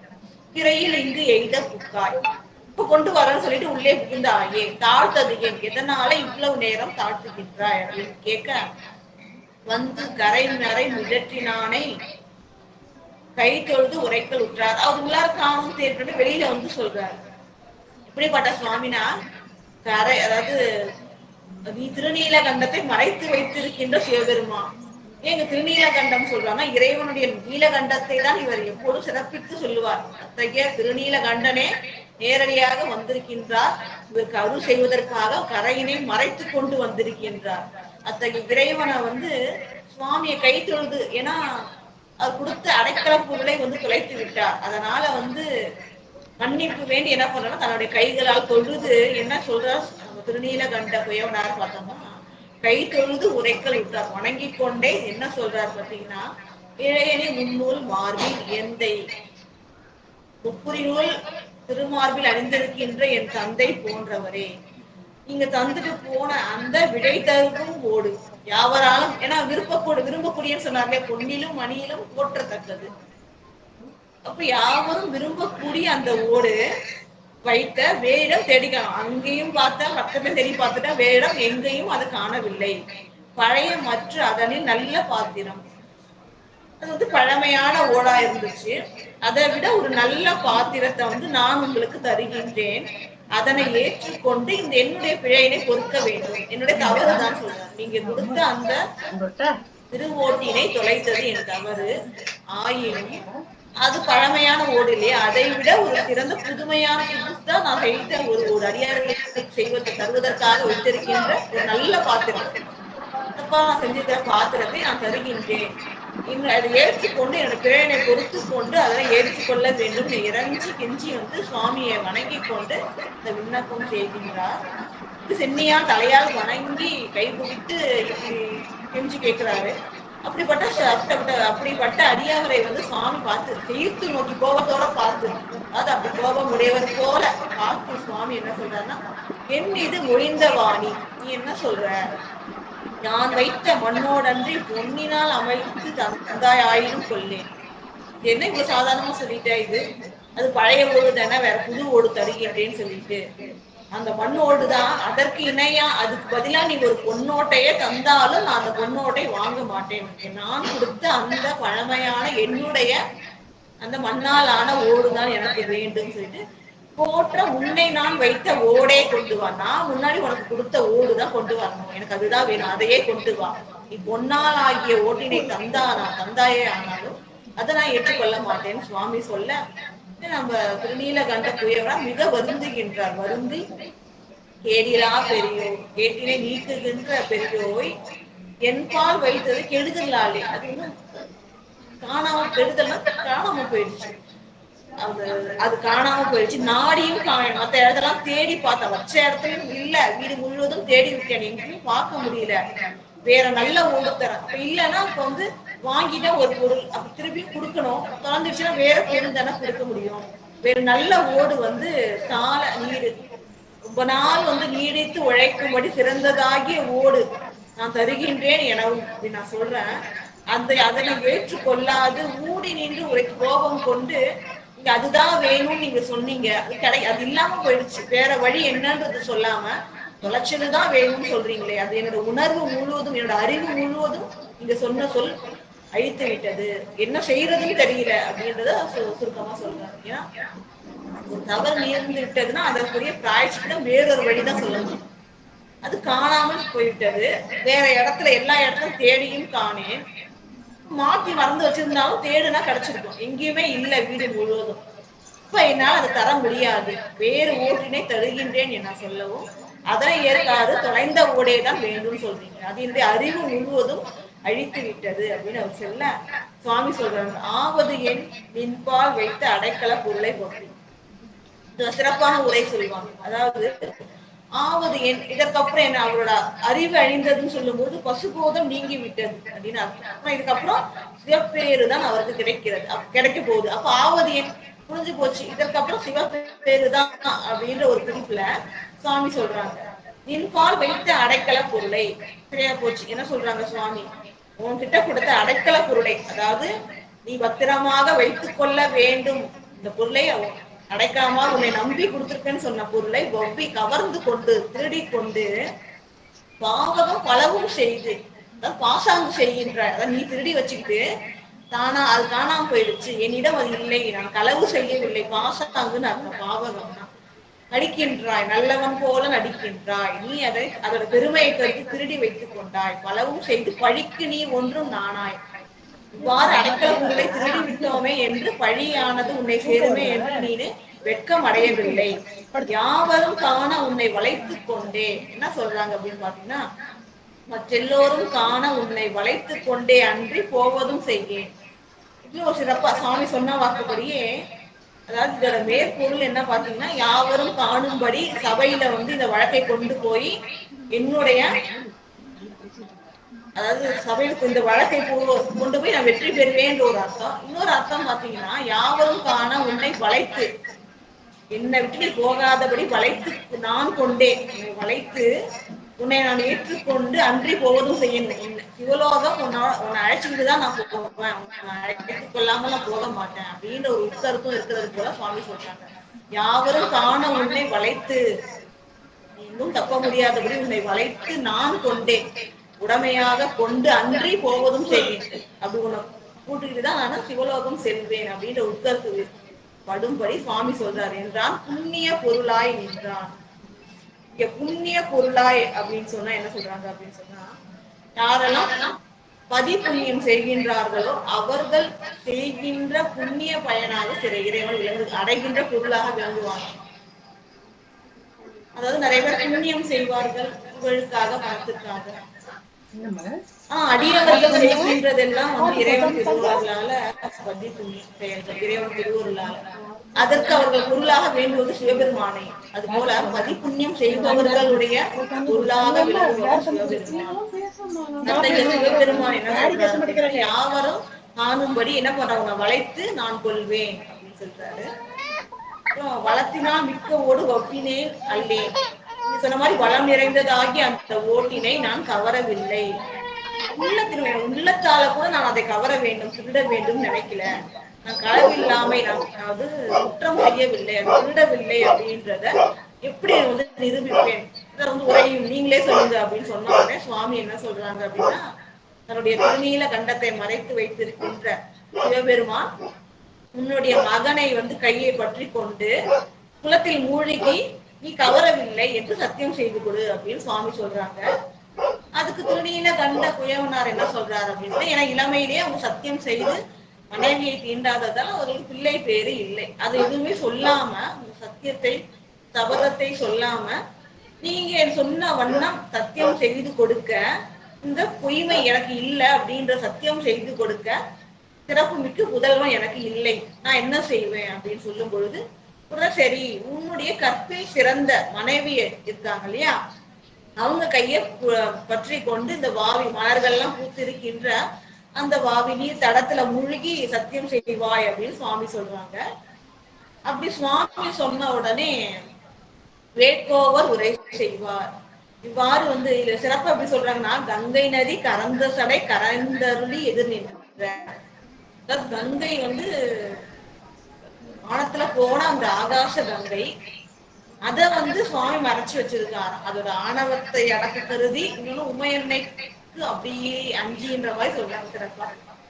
அப்படி கங்கை கறந்து வைத்திருக்கின்ற சிவபெருமான் அந்த கங்கை அந்த கறந்து வைத்திருந்தது கூட வெளிப்படாத அளவுக்கு மறைவர் போல, அதாவது சிவ யோகியார் போல வேடம் கொண்டு வந்திருக்கின்றார். அப்படிப்பட்ட வெங்கண் விடை கோபமுடைய இந்த விடைமேல் வருகின்ற சிவபெருமான் வேட்கோவர் இவ்வாறு சொல்ல, அதாவது உன்னோட மனைவியை கைப்பிடித்து கொண்டு மூழ்க வேண்டும் சிவபெருமான் சொல்ல, நம்ம திருநீலகண்ட நாயனார் என்ன சொல்றாரு அப்படின்னு சொன்னா, எங்களுக்குள்ளார ஒரு சபதம், ஒரு சத்தியம் இருக்கு, ஒரு ஆணை இருக்கு. அதனால அவர் கையை மூழ்கி பிடித்து கொண்டு என்னால என்ன பண்ண நீர்ல மூழ்கி சத்தியம் செய்ய முடியாது. அந்த அந்த நிறைய நீர் நிறைந்த அந்த தடாகத்தில் அந்த குளத்திலே நான் மட்டும் மூழ்கி சத்தியம் செய்து தருகின்றேன் வாருங்கள் அப்படின்ட்டு திருநீலகண்ட குயவனார் சொன்னார்.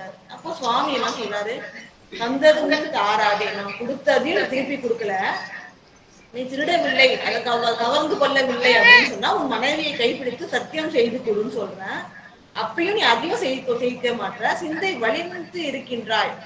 இப்ப என்ன சொல்றாங்க அப்படின்னு சொன்னா, வலிந்திருக்கின்றாய்னா ரொம்ப மனசு இது போற்றுவதற்கு போற்றும் மொழி தான் நம்ம எடுத்துக்கணும். சிந்தை வலிந்து இருக்கின்றாய் அப்படின்னு சொல்லிட்டாங்க. அதாவது என்னன்னா, உங்க மனசுல அவ்வளோ ஒரு உரைப்பு இருக்கு, அந்த பக்தி இருக்கிறதுனாலதான் இவ்வளவு நாளும் சத்தியம் பேணி இருக்கின்றாய் அப்படின்ற ஒரு அர்த்தம் இருக்கு. இன்னொரு அர்த்தம் அப்படின்னா, சிந்தை வலித்து நான் ஏமாற்றும் வேலை செய்யறதுல நீ ரொம்ப திடமா இருக்க, அதாவது அதான் அப்படின்ற ஒரு இன்னொரு அர்த்தமும் சொல்றாங்க. சிந்தை வலித்து இருக்கின்றாய், அதாவது ஏமாற்றுகின்ற விஷயத்துல ரொம்ப திடமா இருக்க, ரொம்ப ஸ்ட்ராங்கா இருக்க நீ. அதனால அந்த மன உரைப்போட இருக்கிறதுனால நீயும் அந்த பழைய ஊட்ட தரமாற்ற இல்ல, உனக்கு தெரியாம உன்னை அறியாமல் அது களவு சென்று விட்டது அப்படின்னு சொன்னா, உன் மனைவியை கையை பிடித்து நான் அறியாமல் அந்த தவறு நிகழ்ந்து விட்டது அப்படின்றதையும் நீ சத்தியம் செய்து தருகின்றாய் இல்லை. உனக்கு அவ்வளவு மன உரைப்பு, ஏமாற்றுகின்ற மன உரைப்பு உன்னிடத்தில் இருக்கின்றதுன்னு சுவாமி சொல்ல, தில்லைவாழ் தில்லைவாழ் அந்தனர்கள் அந்த நியாய சபையில இருக்காங்க. அவங்க இருக்கின்ற அந்த பேர் அவையில வன்னுமணியானது சிறப்பு மிக்க அருள் வரும். அதாவது சுவாமி தில்லைவாழ் அந்தனர்கள் நானும் ஒருவன் அப்படின்னு சொல்றாங்க. அது போல ஒரு அர்த்தம் இருக்கு. வெளிப்படையா என்ன அர்த்தம்னா, தில்லைவாழ் அந்தனர்கள் இருக்கின்ற சபைக்கு இந்த வழக்கை கொண்டு போகின்றேன் அப்படின்னு அர்த்தம். ஆனா தில்லைவாழ் அந்தணர்கள் வந்திருந்த பேரவை. சுவாமி எங்க திருக்கைலாயத்திலிருந்து அடியார் பெருமக்களோட சேர்ந்து வர்றாரு. அந்த பேரவையில் மன்னுவன் யான் எப்போதும் அந்த அடியார்கள் தில்லைவாழ் அந்தணர்கள் இருக்கின்ற பேரவையில மன்னுவன் எப்போதும் நிலை பெற்றிருப்பேன் நான் அப்படின்னு சொல்றாரு. இப்ப திருச்சிற்றம்பலத்துல எப்பொழுதும் நான் விளங்கி கொண்டிருப்பேன் அப்படின்ற உட்கருத்தோட இந்த சுவாமி சொல்றாரு. வெளிப்படையான கருத்து என்ன அப்படின்னு பாத்தீங்கன்னா, இங்க வந்து தில்லைவாழ் அந்தணர்கள் கிட்ட இந்த வழக்கை கொண்டு போவோம் அப்படின்னு சொல்றாங்க. சொல்லிட்டு சுவாமி நடந்து போயிட்டு இருக்காரு. நல்லொழுக்கம் தலை நின்றார். இங்க தில்லைவாழ் அந்தணர்களோட பெருமையை சொல்றாங்க பாருங்க. நல்லொழுக்கம் தலை நின்றார். சிறந்த ஒழுக்கம், அதாவது தவ ஒழுக்கத்தில் நிற்கின்றவர்கள், அதாவது அந்தணர்களுக்குரிய என்ன நல்ல ஒழுக்கமோ அதை விடாது பேணுகின்றவர்கள். தெரியும், நம்ம கற்றான் எரி ஓம்பி களியை வாராமே சென்றான். அந்த எரியை ஓம்பி களியின் கொடுமையை நீக்குகின்றவர்கள். 6 தொழிலினாலும் களியின் கொடுமையை நீக்கி உயிர்களுக்கெல்லாம் நன்மை செய்கின்றவர்கள். அப்படிப்பட்ட நல்லொழுக்கத்தில் தலை நின்ற தில்லைவாழ் அந்தணர்கள் நான்மறையின் துறை போனார். 4 வேதங்களையும் கற்றவர்கள். எப்படின்னா எல்லை வரைன்னு சொல்றாங்க. அப்படின்னா முழுவதுமாக கற்றவர்கள். 4 வேதங்களையும் முழுவதுமாக கற்ற பெரியோர்கள். அப்படிப்பட்ட தில்லைவாழ் அந்தணர்கள் இருந்த திருந்து அவை இந்த பெருமை மிக்க அந்த சபையில வந்து எல்லையே இல்லாத, எல்லை இல்லாதனா ஆற்றல் மட்டும் இல்ல, அருள்ல, கருணையில, பேரொழியில எல்லாத்துலயும் வந்து எல்லை இல்லாதவன் ஆகிய சிவ பரம்பொருள் முன் செல்ல இருந்தொண்டனா பெரிய தவம் செய்த தொண்டர். அதாவது சிவபக்தியினால மற்ற எல்லா பற்றுகளையும் விட்டொழித்த தொண்டர், பெருந்தொண்டர் ஆகிய திருநீலகண்ட குயவனாரும் தன் மேல வழக்கு போடப்பட்டதனால இறைவனை பின்தொடர்ந்து அந்த சபைக்கு செல்கின்றார். அப்ப வந்து அந்த அருமுறை தில்லைவாழ் அந்தணர்கள் இருக்கிற சபையில வந்து இறைவன் சொல்கின்றார். சிவயோகியாக வந்த இறைவன் இந்த வேட்கோவன் பால் யான் வைத்த பாத்திரத்தை தந்தொழியான். எப்படி வந்து திருவெண்ணை நல்லூர்ல ஒரே பாடல்ல சொல்லுவார். மூர்த்தி நாயனார் பெருமான் பாடல் எழுதி கொடுத்த அடிமை ஓலை தேவன் கிழித்து விட்டு, நீ எனக்கு அடிமைன்னு சொன்ன அந்த ஓலையை கிழித்து விட்டு உங்களிடத்திற்கு வந்திருக்கின்றான் முறைப்பாடு செய்வார் இல்லையா, அதே போல ஒரே பாடல்ல சொல்றார் பாருங்க. இந்த வேட்கோவன் பால் நான் கொடுத்து வைத்த பாத்திரத்தை தந்தொழியான், திருப்பி தரமாட்டான், அது தொலைஞ்சு போச்சு, கொடுத்தானே தன் அறியாமல் அது நிகழ்ந்து விட்டா அதான் சத்தியம் செய்து உரைக்க வேண்டும் உண்மையை. அந்த தன் மனைவி கைப்பற்றி மூழ்கி சத்தியம் செய்து தருகின்றான் இல்லை, வழி செய்கின்றான், கொடுமை செய்கின்றான். கொடுத்த பொருளையும் கொடுக்கல, நான் களவு செய்யலன்னு சொல்றோம். களவின்மையை உறுதி செய்ய, சத்தியம் செய்து உறுதி செய்யணும், சத்தியமும் செய்கின்றான் இல்லை, கொடுமை செய்கின்றான் சுவாமி சொன்ன உடனே சுவாமிய வந்து இப்படி சுவாமி சொல்ல, அது சுவாமியோட பெருமை. இங்க வந்து தில்லை நடராஜ பெருமான் இந்த அருக்கோலத்தை எப்படி சொல்றாங்க பாருங்க. நரைக்கமழும் சடைமுடியும் நாற்றோலும் முக்கண்ணும் கரைமறியும் திருமிடரும் கரந்தருளி எழுந்திருக்கும். சடைமுடி வந்து சுவாமியோட சடைமுடி மனம் கமல் தான். ஒன்றை மாலை அணிந்திருக்கின்றது. இந்த சடைமுடி மனம் கமழ்கின்றது. 4 தோள்களை கொண்டவராக சிவபெருமான் விளங்குகின்றார். கையில் உடுக்கையும் எரி அகலும், ஒண்ணு வந்து அபயஹஸ்தமும், இன்னொன்னு கஜஹஸ்தம், திருவடியை தூக்கிய திருவடியை இதுவே உங்களுக்கு உய்வு தருகின்ற பொருள் அப்படின்னு காட்டுகின்ற கஜஹஸ்தம். இந்த 4 கரங்களும் 4 காட்டுகின்றது. அந்த 4 கரங்களும் கொண்டு முக்கண்களும் கொண்டவராக கரைமிடற்றனாக இறைவன் விளங்குகின்றான். இதையெல்லாம் அழைத்து கொண்டு எழுந்ததும் சிவயோகியாராக வந்த சிவபெருமான் இவ்வாறு இவர் செய்த செயல்களை சொல்ல, உடனே அங்க தில்லைவாழ் அந்தணர்கள் என்ன சொல்றாங்கன்னா, நிறைவுடை வேட்கோவர், நிறைந்த சிறந்த குணங்களை உடைய வேட்கோவர் ஆகிய திருநீலகண்ட நாயனாரே, தேவனாரே, நீர் மொழியும் புகுந்தது. என்ன நடந்தது நீங்க சொல்லுங்க. ஒரு வழக்குனா 2 தரப்பையும் கேட்கணும். இப்போ சிவபெருமான் முதல்ல சொல்லிட்டார்.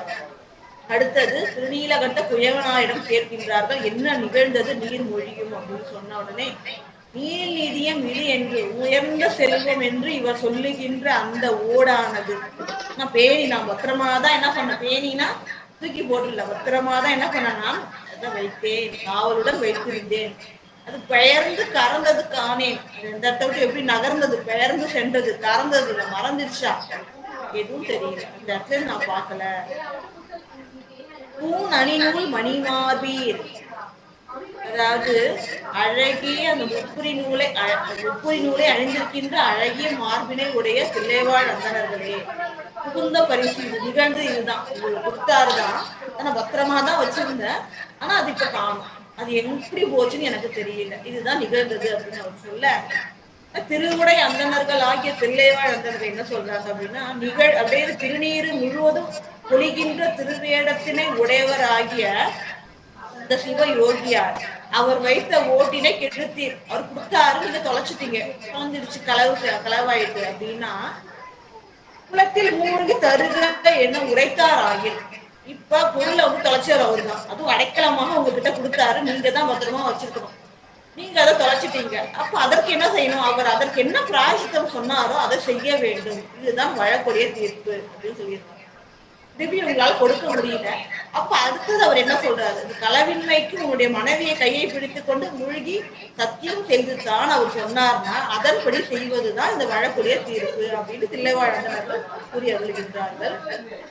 அப்படி சொல்ல அருந்தவ தொண்டர் தாமும் அந்தனர் மொழியை கேட்டு இல்லாத தவத்தினை செய்து கொண்டிருக்கின்ற திருநீலகண்ட குயவனார் தில்லைவாழ் அந்தணர்கள் இவ்வாறு சொல்ல கேட்டு மனைவியாரை தீண்டாமல் இருக்கின்ற அந்த செய்கையை சொல்லாம சரி இவங்க சொல்லி அப்படி பொருந்திய வகை எந்த வகையில சத்தியம் செய்து கொடுக்க முடியுமே அதே மாதிரி சத்தியம் செய்து கொடுக்கின்றேன் வாருங்கள் என்று சொல்லி சிவயோகியாரோடையே சென்று வீட்டுக்கு செல்கின்றார்.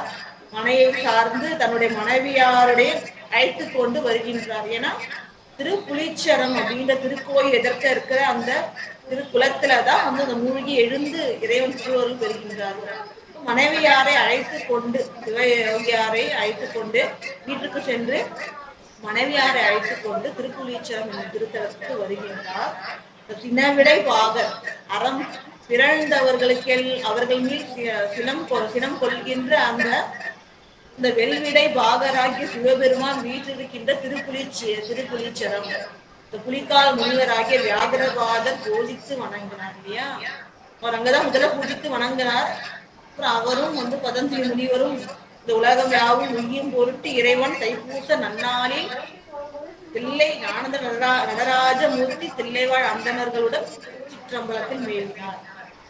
அந்த திருப்புலீச்சரத்தில் இவ்வாறு போற்றி வணங்குகின்ற இந்த வியாகரபாதரால் போற்றி வணங்கப்பட்ட திருப்புலீச்சரத்து நாயகன் முன்னர் அழைச்சிட்டு வர மனைவியோட அழைச்சிட்டு வந்து அதுக்கு முன்னாடி இருக்கிற வாவி, அந்த வாவி எப்படிப்பட்டதுன்னா நிறைய சோலைகள், மலர்கள், தேன் நிறைந்த மலர்கள் பூத்திருக்கின்ற சோலைகள் சூழ்ந்த அந்த வாவி, அந்த கோயில் குளத்துக்கு நன்னி அணைந்து உண்மை காப்பார். ஏன்னா உண்மை காக்க வேண்டும் எந்த திறத்திலும், அதுதான் உரைப்பு. பக்தியோடைய உரைப்புனா என்னன்னா எந்த நிலையிலே அந்த சிவபக்தியை பாதுகாக்க வேண்டும், அதுதான் உரைப்பு. ஏன்னா சுவாமி என்ன சொன்னாரு, இதுதான் சிறந்தது, எல்லாவற்றையும் விடுத்து சிவபக்தியை மேன்மையாக கடைபிடித்தால் எல்லா குற்றமும் நீங்கிவிடும், பேரு கிட்டும்.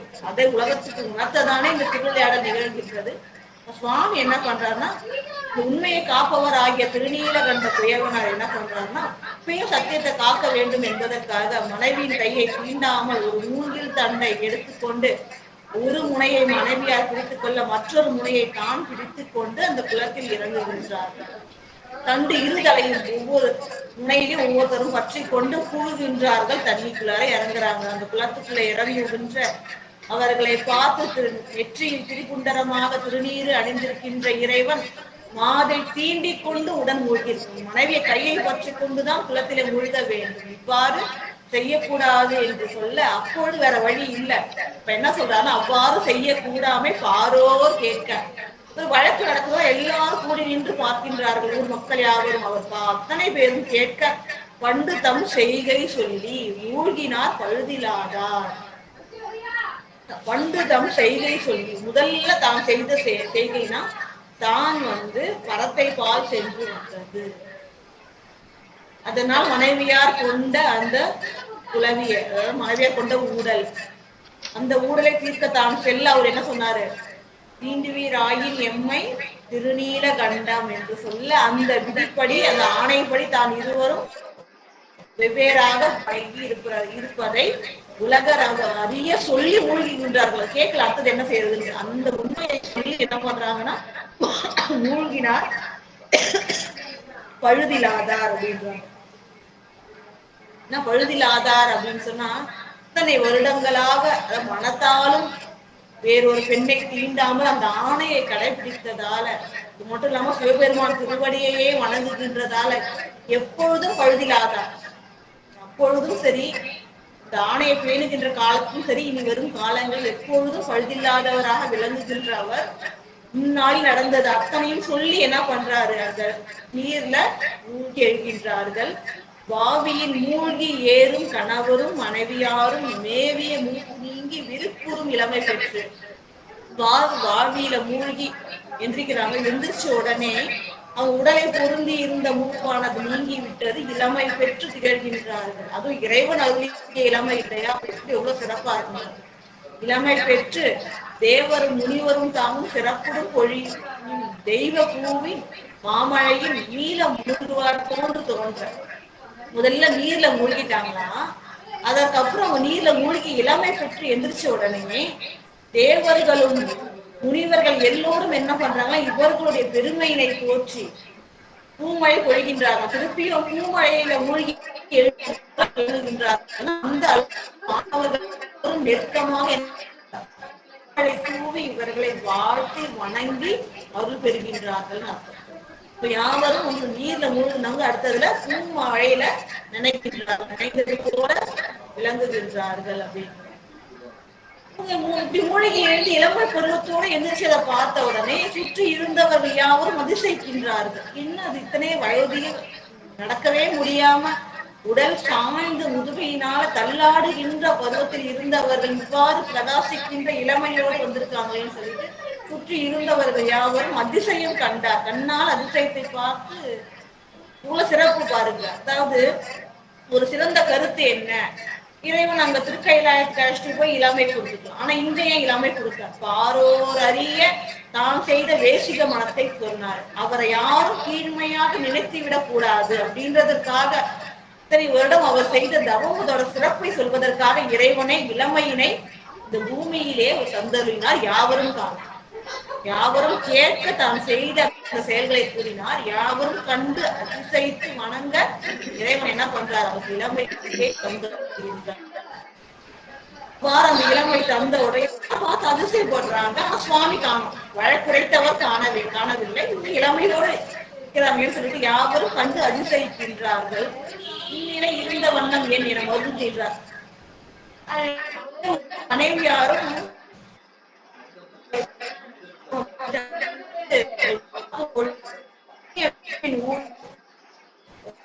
எப்பொழுதும் அடியவருக்கு அருள் செய்வதற்காக ஆகாயத்திலே ரிஷபாரூடராக இறைவன் வருவார் இல்லையா, எப்படி எப்படி துண்ணிய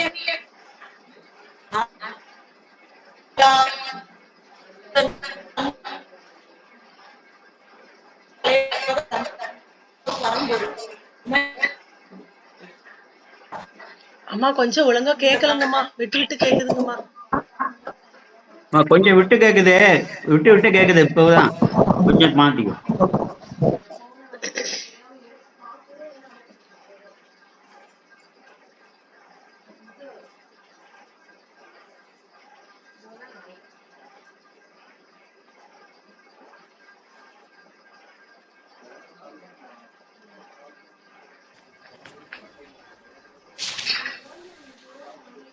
கண்டனர் கைகள் ஆற தொழுதனர். அதாவது கண்டு மகிழ்ந்து இறைவனுடைய அருட்காட்சியினை கண்டு கைகள் ஆற தொழுதனர். இறைவனை மனம் நிறையும்படி கைகளால் கூப்பி தொழுதனர். கலந்த காதல் அண்டரும் ஏத்தினர் அன்பர்த்தம் பெருமையை நோக்கி. இத்தகைய பெருமை கொண்ட அடியவர்களுடைய பெருமையை நோக்கி அதனால் அவர்கள் மேல் காதல் கொண்டு அண்டரும் ஏற்றினார்கள். எல்லா லோகத்துல இருக்கிறவங்களும் இவர்கள் மேல அன்பு கொள்கின்றார்கள். இத்தகைய செய்வார்களா அப்படின்னு சொல்லிட்டு யாவரும் பெருமைக்குரிய செய்கையை நோக்கி பின்தரும் பொலிவு காட்டி விடையின் மேல் வருவார் தம்மை. அதாவது அந்த ஞான ஆகாச பொலிவு, அந்த பொலிவினை காட்டி சிவபெருமான் ரிஷபாரூடரா உமையன்னையோடு தோன்றுகின்றார் இல்லையா, அதை தொழுது உடன் போற்றி மகிழ்ந்தார். அடியார் பெருமக்கள் எல்லாம் எப்பவுமே என்ன பண்ணுவாங்க, அதுவரை கோயிலையும் சென்று வணங்குகின்றவர்கள் இறைவன் பொழுது போற்றி வணங்குவார்கள் இல்லையா?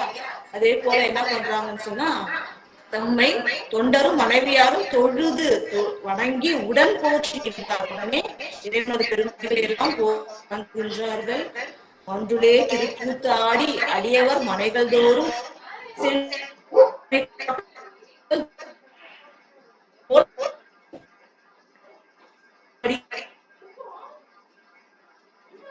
சரியா வரலம்மா, இப்பதான் பிரச்சனையா இருக்கு. இதுவரை நல்லா இருந்துச்சு.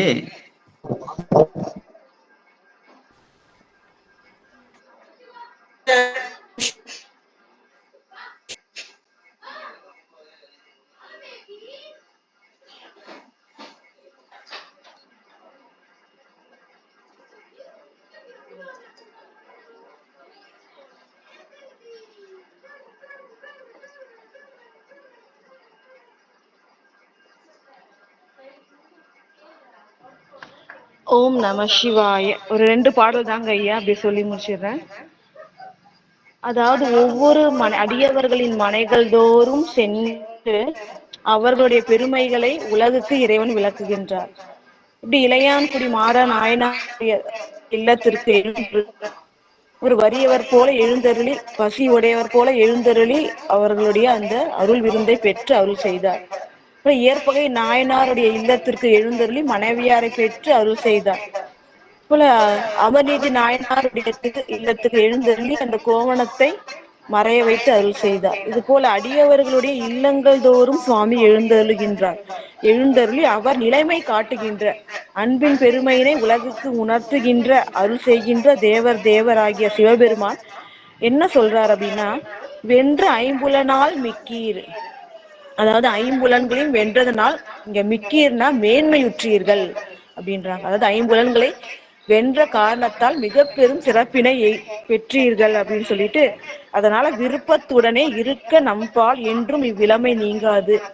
விருப்பத்துடன் நம்முடன் சிவலோகத்தில் இந்த இளமையுடன் மகிழ்ந்து இருக்கவும் அப்படின்னு சொல்லிட்டு சுவாமி அருள் செய்து எழுந்தருளுகின்றார். திருக்கைலாயத்திற்கு, சிவலோகத்திற்கு அடியார் பெருமக்களையும் அழைத்து கொண்டு செல்கின்றார். விரல் உடை தொண்டனார், அதாவது விரல்னா இங்க உரைப்பு, இந்த பக்தியின் உரைப்பு கொண்ட அந்த தொண்டனாரும் இப்ப சுவாமி அவங்க மனைவியாருக்கு அந்த இளமை கொடுத்துருக்காங்க. அது எப்படிப்பட்ட இளமைனா, வெண்மையான நகை, இந்த கொவ்வை கனி போன்ற அந்த இதழ்கள், வெண்மையான தோள்கள், அரளியல் கூந்தல்னா இந்த கருமணல், ஆற்றிடை இருக்கின்ற அந்த கருமணல் போன்ற அந்த சுருளான கூந்தல், அத்தகைய அழகினை சுவாமி இளமையை கொடுத்திருக்காங்க. அப்ப நாயனார் இத்தகைய இளமை அருளை பெற்ற மனைவியாரோடும் சேர்ந்து இறைவனுடைய அந்த அருள் நிறைந்த அருளில் திளைக்கின்றார்கள். அப்படி அந்த அந்த யாரும் செய்தற்கரிய செயற்கரிய செய்கையை செய்து இறைவனுடைய அந்த ஆழ்ந்த அருளினை பெற்று அந்த சிவலோகத்தினை எய்தினார்கள். அதை யாரும் பெறுதற்கு அரிய இளமையினோடையே பேரின்பத்துடன் அந்த சிவலோகத்தில் வாழ்ந்தனர் அப்படின்னு சொல்லிட்டு சேக்கிழார் பெருமான் அவங்களோட திருவடிகளே வணங்குகின்றார். இறுதி பாடல் இது மாதிரி, அயல் அறியாத வண்ணம் அண்ணலார் ஆணை வைத்த, தாங்கள் செய்கின்ற அந்த ஆணை, இறைவன் மீது வைத்த அன்பினால் பேணுகின்ற அந்த ஆணையை யாருமே தெரியாத அளவுக்கு அந்த ஆணையின் வழி நின்று சிவபக்தியில் உரைப்பாக நின்ற மயக்கம் இல்லாத பெருமை பொருந்திய தொண்டனாரை, திருநீலகண்ட குயவனாரை நான் அறிந்த வகை, ஏன்னா அதோட பெருமை அளவிடற்கரியது, இயன்ற வகை நான் வாழ்த்தினேன். அடுத்தது மாடங்கள், பூம்புகார்ல வணிகர்கள் இருக்காங்க, செல்வந்தர்கள், அதனால நிறைய மாட மாளிகைகள் இருக்கு. எவ்வளவு உயரம்னா, மேகங்கள் தவழுகின்ற மாட மாளிகைகள் கொண்ட அந்த பூம்புகாரில் ஏற்பகை நாயனார் அப்படின்னு இருக்காரு. அதாவது பொய்யில் செயல் முழுவதும் மெய்மையே நிரம்பிய இயற்பகை நாயனார், அடியவர்கள் கேட்பதை மறாமல் தருகின்ற இயற்பகை நாயனார், அவருடைய திருத்தொண்டு செப்பல் உற்றேன் அப்படின்னு சொல்லிட்டு இந்த திருநீலகண்ட குயவனார் திருவடிகளை வணங்கி அடுத்தது இயற்பகை நாயனாருடைய வரலாற்றை செப்பல் உருகின்றேன் அப்படின்ட்டு தெய்வ சேக்கிழார் பெருமான் அருளி செய்கின்றார். இறைவன் நேற்று அந்த திருப்புலீச்சரத்தில், அந்த திருத்தலத்தில் இறைவனுடைய இந்த திருநீலகண்ட குயவனாருடைய அருள் வரலாற்றை அடியவர்கள் முன்னும் விண்ணப்பம் செய்ய பாக்கியம் கிடைச்சது. அந்த திருவருள் பெருகியே இன்று மீண்டும் அந்த பாக்கியம் கிடைச்சிருக்கு. அடியேனுடைய சிற்றறிவுக்கு இயன்ற வரை அதை போற்றி சொல்லியிருக்கிறேன். இதில் குறைகள் இருந்தாலும் மன்னித்து அருள வேண்டும் என்று கூறி கேட்டுக்கொண்டிருக்கின்ற புனிதர் பேரவை விதிமுறை உலகினில் விளங்கி வெல்கவே என வாழ்த்தி வணங்கி நிறைவு செய்கின்றேன். நன்றி, வணக்கம். ஓம் நம சிவாய. திருச்சிற்றம்பலம்.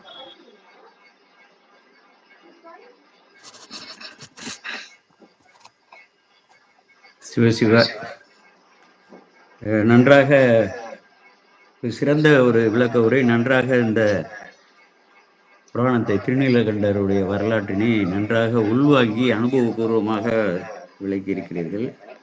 இந்த திருவந்தாதியில தூமொழி என்று சொல்வது அந்த அம்மா மட்டும்தான், ரெண்டு பேரையும் கிடையாது.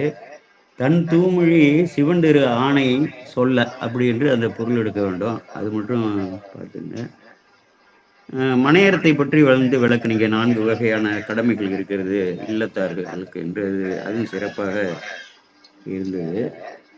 இதில் என்ன ஆகுதுன்னா, இவர் திருநீலகண்டத்தில் எந்த அளவுக்கு உரைப்பு உடையவராக இருக்கிறார் என்பதை நிறுவுவதற்குத்தான்.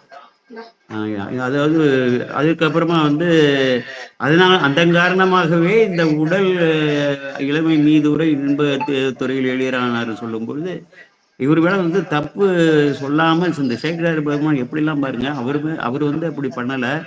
அவருடைய இளமை மீது அதோடு இல்லாம அவர்கள் திருவீனும் உருவம் மிக்காராக இருக்கிறாரு. அது அந்த சூழ்நிலையும் சொல்றாரு.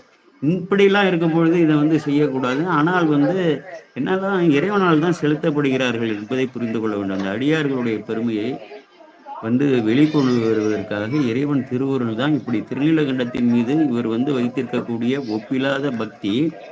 உலகில் அதிகமாக யாராலையும் வெல்ல முடியாத அந்த உணர்வை கூட வென்று அந்த திருநீலகண்டத்தின் மீது வைத்திருக்கக்கூடிய உறுதிப்பாட்டை பக்தியை உலகோருக்கு அறிவித்து நம்ம எல்லாம் நல்நெறிப்படுத்துவதற்காக இந்த வரலாற்றினை இங்க சொல்லியிருக்காரு. பார்த்தீங்கன்னா இது எல்லாமே பெருமான் தான் செலுத்துறாரு. யாருக்குமே இந்த செயல்பாடுகள் என்பது முக்கியமானது. இந்த இது நீ எப்படியா சொல்ல முடியும்னு கேட்குறாங்க. இவர் இது போல இப்படிப்பட்ட அருள் நீர்மை திருத்தொண்டு அறிவரும் தெருளில் நீர் இது செப்புதற்காமனின் வெருளில் மெய்மொழி வானியல் கூறிய பொருளாகும் என்று புகழ்வாம் என்று. இதெல்லாம் எப்படி அந்த திருத்தொண்டர்களுடைய வரலாறுலாம் சொல்ல முடியும்? நானே சொல்றேன், எல்லாம் பெருமான் சொல்றேன்னு சொல்லி.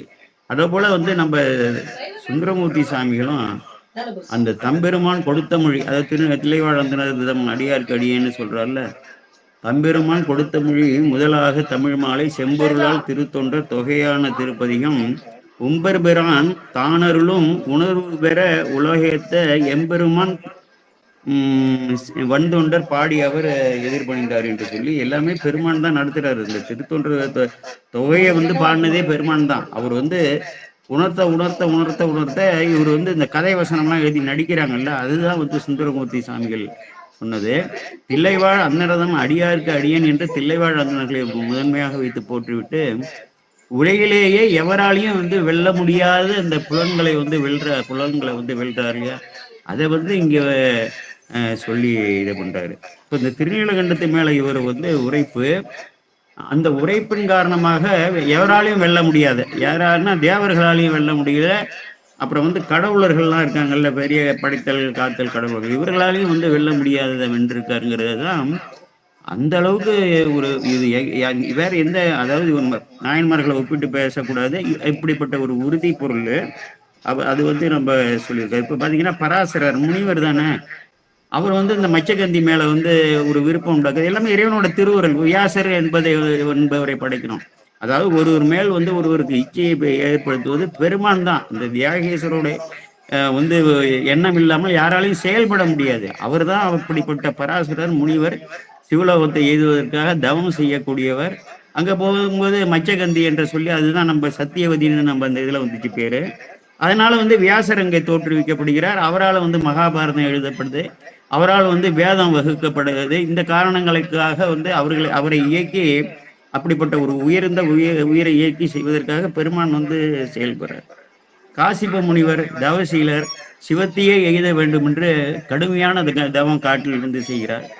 அங்கே அசுரேந்திரன் மகள் மாயை, அவ என்ன பண்றா, அந்த சுக்கிராச்சாரியார் சொல்லிடுறாரு, அந்த காசிப முனிவர்கிட்ட நீ வந்து குழந்தைகளை எல்லாம் பெற்று எல்லாத்தையும் நீ வந்து பண்ணாதான் வந்து இந்த தேவர்களை எல்லாம் வெல்ல முடியும்னு சொல்லி நீ எப்படியாவது மயக்குங்கிற.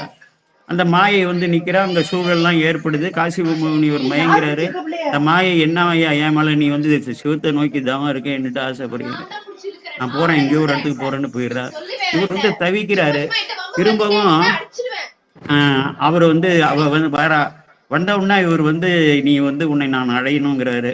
ஐயோ நீ வந்து சிவகதி அடையணும், சிவ பேர் அடையணும், சிவனுடைய சாயுஜ்யம் அடையணும், அதற்காக பண்ணிட்டு இருக்கிய முத்தி பேர் அடையுதான ஒரு ஆன்மாவோட இதுன்னா, உன்னை அடைவதை விட எனக்கு வந்து முக்தி பேர் இல்லை. அப்ப அங்க என்ன இறைவன் எழுதுகிறார்னா, இந்த தேவர்கள் செய்த இந்த தவறுகள் இருக்குல்ல, தக்கன் வேள்வியில் கலந்து கொண்டது, அவர்களை வந்து அடித்து துவைத்து பக்குவப்படுத்தி தூய்மை செய்வதற்காக அங்க சூரபத்மனியும் சிங்கமுகாசுரன் தாரகனும் இவர்களையும் அந்த லட்சக்கணக்கான வீரர்களையும் படைத்து அந்த நிகழ்வை நடத்தி பின்னால் முருகப்பெருமான், அது வேற வரலாறு, அதை வந்து செய்வதற்காக தான் பெருமான் செய்கிறார். பெருமான் இயக்கத்தான் எந்த இயங்குகிறது, இன்ன வினை இன்னதளத்து இன்ன பொழுது இன்னதனால் இன்னபடி எய்துமென்று அறிந்தே ஆமா அன்னவினை அன்னதளத்து அன்ன பொழுது அன்னதனால் அன்னபடி பின்னமர கூட்டும் எங்கள் பிரான். இறைவனுடைய திருவருள் எல்லாமே வந்து நடக்கல. அடுத்தது வந்து பாத்தீங்கன்னா அந்த இவர இருக்கா இல்லையா, நம்ம விஸ்வாமித்திரரை மேனகைன்னா, அவளுக்கு மேனகைங்கிறதுக்கே வந்து ஒப்பிட முடியாதவள். அப்படிப்பட்ட ஒரு அழகான ஒரு பெண்ணு. இந்திரன் ஆணைப்படி என்ன பண்றாரு, விஸ்வாமித்திரரோட தவத்தை கலைக்கணும்னு மேனகையை வந்து இது நடனானோன்னு அப்படிப்பட்ட உறுதி படைத்த, இப்ப திருநீலகண்டர் போல வந்து உறுதி படைத்தவராக தான் இருக்கிறாரு. அதுலயும் வழிவுறாரு. அதனால நம்ம திருநீலகண்டர் வழுவுது. அப்ப என்ன ஆயிடுது, அவர்கள்ட்ட தான் வந்து சகுந்தலை வந்து பிறக்கிறார். சகுந்தலை சுத்தேஷன் இந்த வரலாறுலாம் உங்களுக்கு சிலது தெரிஞ்சதற்கோ இருந்தாலும் சொல்றேன். வள்ளி எப்படி வந்து பிறக்கிறாருன்னா, ஒரு முனிவர் ஒரு மானை நோக்க அது கருவுற்று அந்த வள்ளி பிறக்கிறாருன்னு இருக்கு. ராவணனை வந்து பாருங்கன்னா, விஸ்வ வரசு என்ற முனிவர் தான் அவர். ஒரு முனிவர்னா உலகத்தெல்லாம் உலகியல் பற்றெல்லாம் முனிந்தவர் தானே. அவர் வந்து அசுர இளவரசி கைகேசி மேல் வந்து மையல் கொண்டு அதனால் வந்து பிறந்தவன். திருமால் என்ன பண்றாரு, அதெல்லாம் விட்டுடுங்க, இதெல்லாம் போட்டா இந்த கௌதம முனிவர், இந்திரன் வந்து எப்படி ட்ரை பண்ணியிருக்கான் பாருங்க. கௌதம முனிவர் அவருடைய உருவத்துல வந்து இந்த தவறு செய்து இந்த அகலிகை அந்த சாபம் இதெல்லாம் பார்க்குறோம். எல்லாமே இதுதான். அதே போல திருமால் என்ன பண்றாரு, சலந்தராசுரன் அழிந்த பிறகு அவன் மனைவி வந்து அப்படிப்பட்ட பெரிய சிவபக்தர். அந்த விருந்தங்கிறவ சலந்தராசுரன் மேல அவ்வளவு வந்து பக்தியும் அன்பும் வச்சிருந்தவர். அவளை வந்து என்ன பண்றாரு, இவன் இறந்தோன்னா அவர் வந்து அரற்றி கேள்விப்பட்ட அழுகு வந்து திருமால் வந்து சலந்தராசுரத்துல போய் அவளை வந்து ஏமாற்றினாருன்னு சொல்லி, அப்புறம் அதை அறிந்தவுடன் அவள் தற்கொலை பண்ணிக்கிறா, தன்னை எரித்து கொண்டு. எப்படிப்பட்ட ஒரு இதுன்னு பாருங்க. அப்ப வந்து என்னன்னா, அந்த சாம்பல்லையே வந்து பிறல்றா. அப்புறம் அம்பிகை வந்து சில விதைகளை தூவி, அதுதான் துளசி, அந்த பிருந்தைனாலே துளசி என்று பெயர்ப்பாங்க. அப்படி அங்க வந்து நிகழ்த்தப்படுகிறது. பிரம்மன் திலோத்தமையை வந்து ஒவ்வொரு அழகிய பொருட்கள்ல தான் ஒரு எல்லளவு எடுத்து திலோத்தமையை வந்து படைத்து மையல் கொண்டு போனதாக அங்க ஒரு வரலாறு இருக்கு. இப்ப சுந்தரமூர்த்தி சாமிகள் வரலாறு பார்த்தோம்னா, இந்த ஐம்புலன் உணர்ச்சி உடையவர்கள் யாரும் சிவலோகம் போக முடியாது. முன்னதாகவே சிவலோகத்தில் எய்து அவர்கள் மூவரும் அங்க இவர் சாமிக்கு அவங்க அம்பிகைக்கு அணுக்க தொண்டர்களாக இருக்காங்க. அப்ப என்ன நிகழ்வுது, இந்த உலகத்துக்கு திருத்தொண்டர் தொகையை கொடுக்கணும், இந்த பெரிய புராணத்தெல்லாம் கொடுக்கணும், எதிரே வந்து இந்த உலகம் உள்ளளவும் வந்து இந்த உயிர்கள்லாம் தம்மை நோக்கி வர செய்வதற்கு இப்படிப்பட்ட ஒரு பெரிய திருத்தொண்டர் தொகையை கொடுக்கணும்னு சொல்லி, அந்தமில் சீர் அணிந்திதை ஆய்குழல் கந்தமாலை கமலனி என்பவர் கொந்து கொண்ட திருமலர் கொய்வுழி வந்து வானவர் ஈசன் அருள். இந்த பெரிய புராணத்துக்கே பெரிய திருப்பு முனை. இந்த பாடலாம் எல்லாரும் மனப்பாடம் பண்ணிக்கணும்.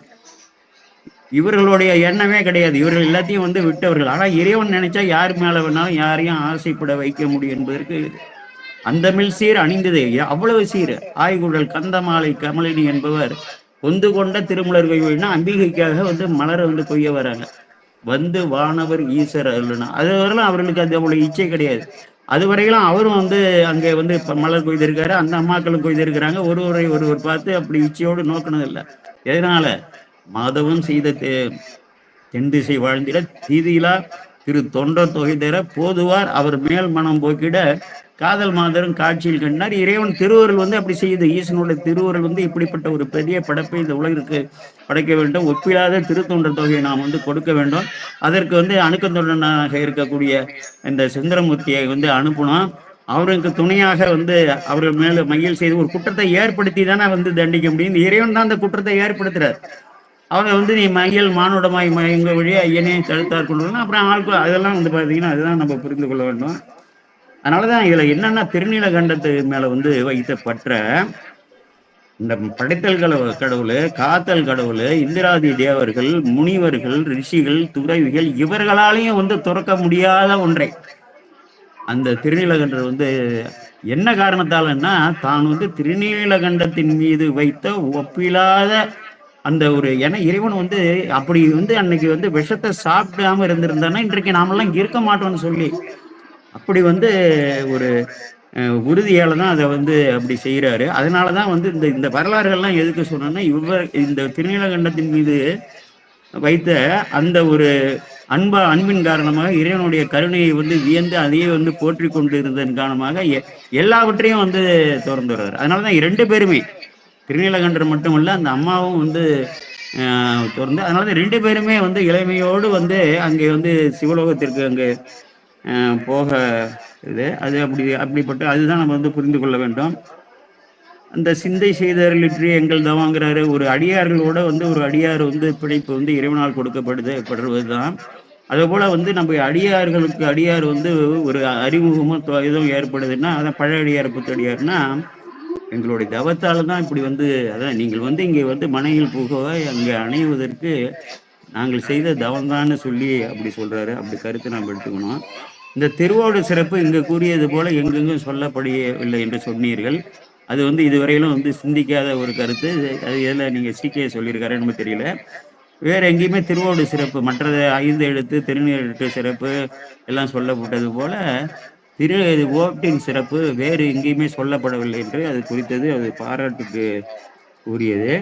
அப்புறம் யாரையும் காண உன்னை வளைத்து கொண்டே போகுது செய்வேன்னு சொல்லி அது வந்து மறைபொருளாக நான் உன்னை வந்து இந்த பூமியில விட்டுட்டு போக மாட்டேன்டா, எல்லாரும் காணும்படியாக உன்னை வளைத்து கொண்டு நான் சிவலோகத்துக்கு எழுதுவேன் என்று முன்னதாகவே மறைபொருளாக சொன்னது மிகவும் அதுவும் வந்து பாராட்டுக்கு உரியது.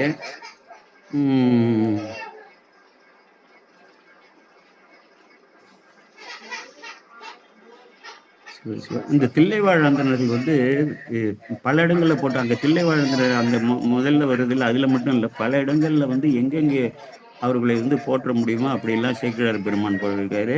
இப்ப இந்த இதுலயே வந்து அவருடைய பெருமைகள்லாம் சொல்லியிருக்காரு. அதே போல கூட்டுருவ நாயனார் புராணம், திருஞான சம்பந்த சுவாமிகள் புராணம் பல இடங்கள்ல எங்கெங்கே வந்து வாய்க்குதோ அங்கெல்லாம் வந்து என்ன தில்லைவாழ் அந்தணர்களுடைய பெருமையை வந்து நாம் எப்பொழுதும் வந்து காக்க வேண்டும். எப்பொழுதும் அவர்களை வந்து வணக்கத்திற்கு உரியவர்களாக இருக்கணும், வைத்து கொள்ள வேண்டும். எவராவது வந்து ஏதாவது சொன்னாலும் நம்ம வந்து கேட்கக்கூடாது.